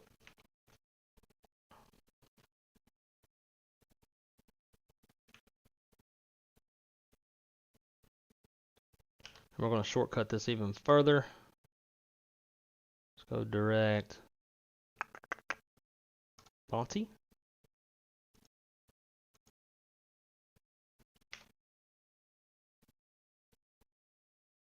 So just to give y'all, yeah, we have survived, but we're having some major issues with the sim. I'm gonna turn the desktop audio on so you can see what I'm talking about.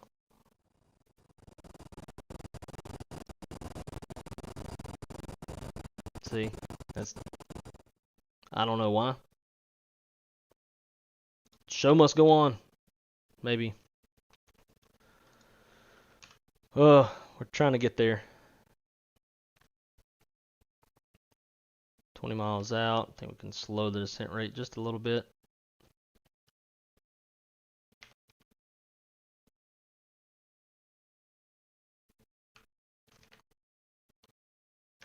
this is it 2981? Yeah. So we're not too far out. I'm ready to get this thing on the ground. I'm having to listen to all that stutter static sound this whole time. The Russians are coming. The Russians are coming. They're going to bring vodka. They drink all the vodka. I always thought Russian accents were kind of cool.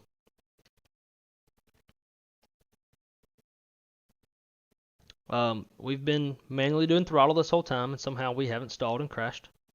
So that's a plus.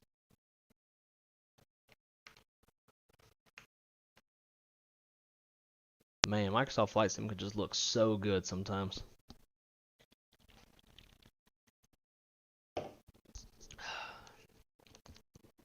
Looks even better when you got an IPA.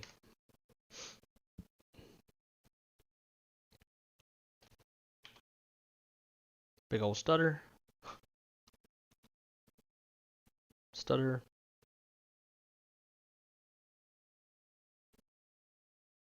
I'm gonna have to call my guys over at Jetline. I don't know what's up, but I mean, dude, I got a 3080, 64 gigs of VRAM, and an i7. I shouldn't be having these issues.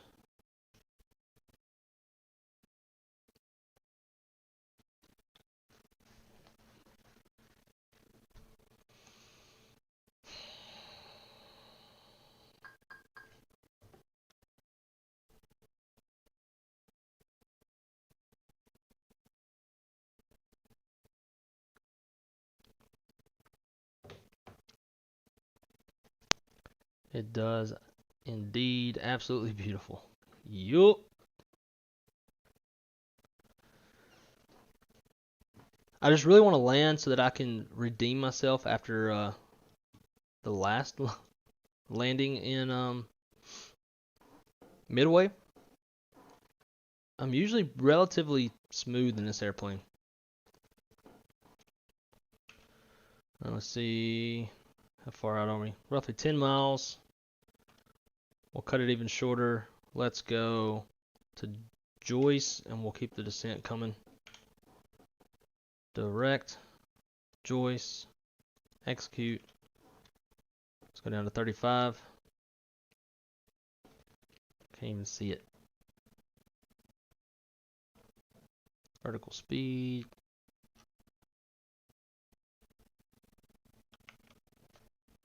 We're already relatively low to the ground, so we're going to keep that turn coming, or that descent a little slower. And just watch for cracks. No shit.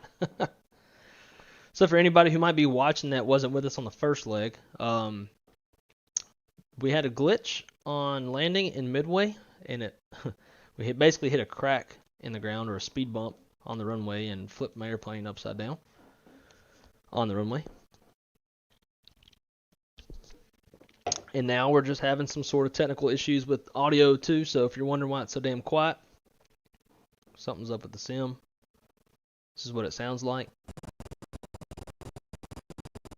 So, yeah. We'll just keep it quiet.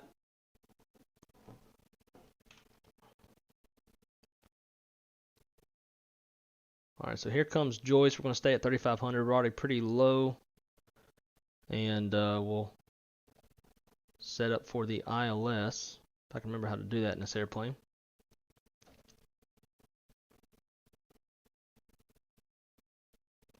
Airport's about 15 miles out, so we'll go ahead and slow to about 200.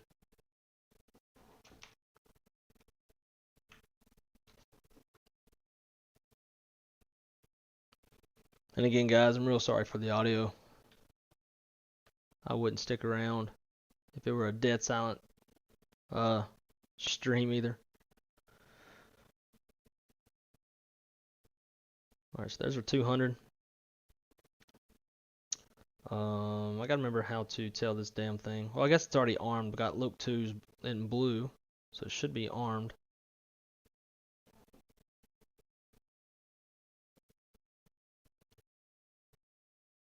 We're 4.4 from Joyce. And then we'll be turning final. Let's go flaps 1.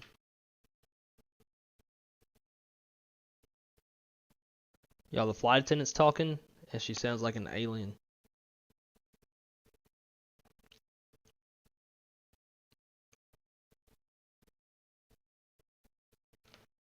Just don't understand why this audio is doing this. Because, I mean, it's not in correlation with, like, how smooth the sim's running. The sim visuals are very smooth. More smoothish when I'm not moving the view around.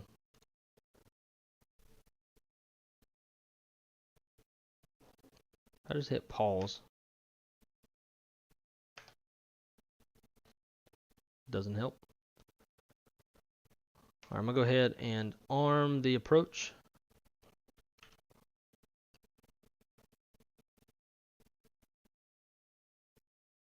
Alright, so the glide slope is alive. I can barely see it right there.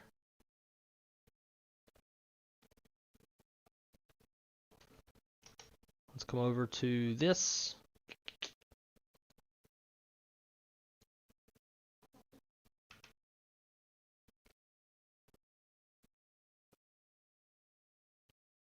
It didn't set shit. No need to apologize. True, but you know, if I'm gonna try to stream, you know, I should be doing it with a decent, I don't know, giving decent visuals and stuff. Approach course is 123.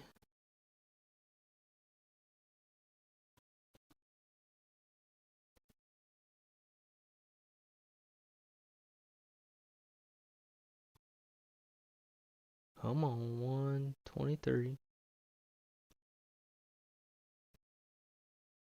There it is. Do it on the captain's side.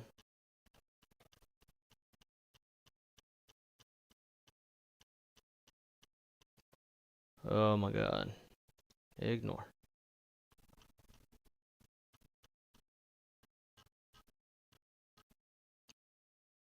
I think I partly know what's up. Let's go settings and OBS output. Let's lower that. Alright, where are we at? Alright, cool. So let's go gear down. Flaps 8.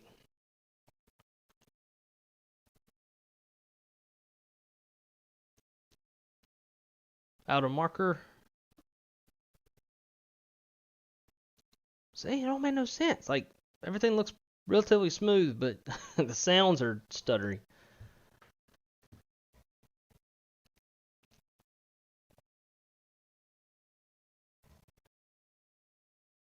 Go some more flaps. Flaps are 20. Gears down. Oh, we gotta arm our reversers. Almost forgot about that. Blah, blah, blah. Flaps 30.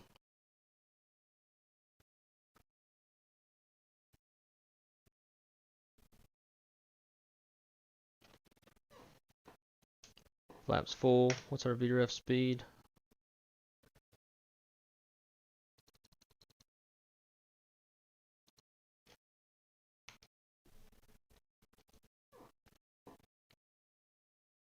Oh my god, y'all, we are limping this bitch in.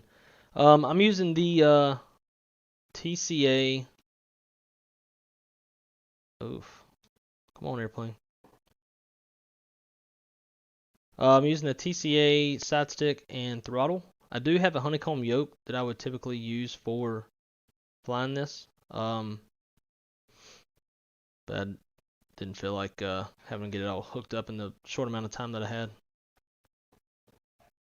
Come on, airplane.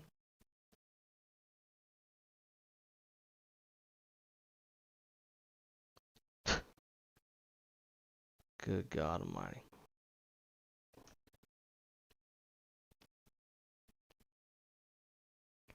So obviously we would go around, but you know, since we're limping so hard.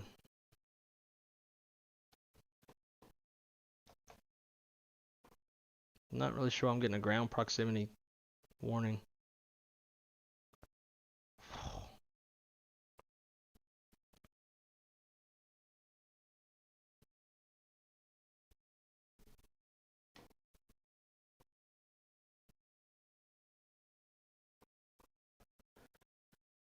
I don't know, something's up, y'all. I'm barely giving throttle and it starts to float real bad.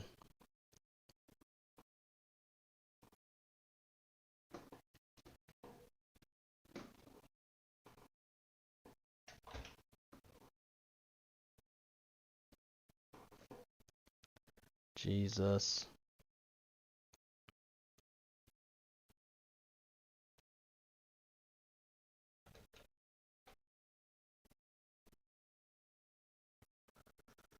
Oh, man, this is painful.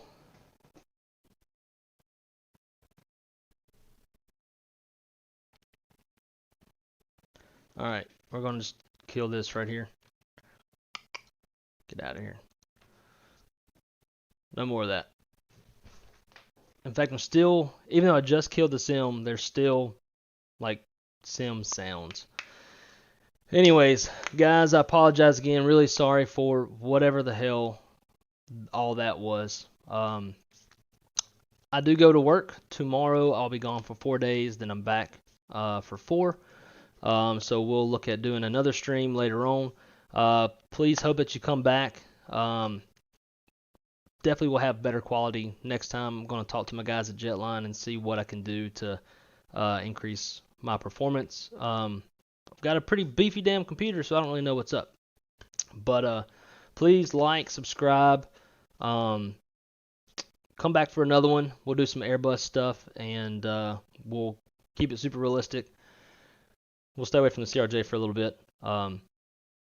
Anyways, I really appreciate everybody coming to hang out. Probably a Windows background thing. Yeah, maybe so.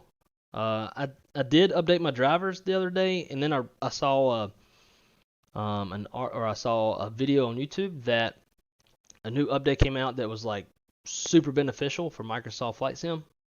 So I don't know if maybe that's got to do with anything, but nonetheless, I really appreciate y'all hanging out with me. Echo, Quebec, appreciate you hanging out, brother. It's been a lot of fun chatting with you, and I hope to see you again in a future stream. Really enjoyed our conversation. Same with you, Flaps, 121, my buddy Rio, everybody who came, hung out, really appreciate it. Means a lot. Flying is, I used to fly by myself, offline, no streaming, none of that stuff. Now I can't really imagine going back to that. It's so much more fun to have conversations with all of y'all while chilling in cruise. So anyways, until the next one, guys, hope to see y'all on a future Wrong Side Simulations episode, and take care. We'll see you in about 5 or 6 days or so. Peace.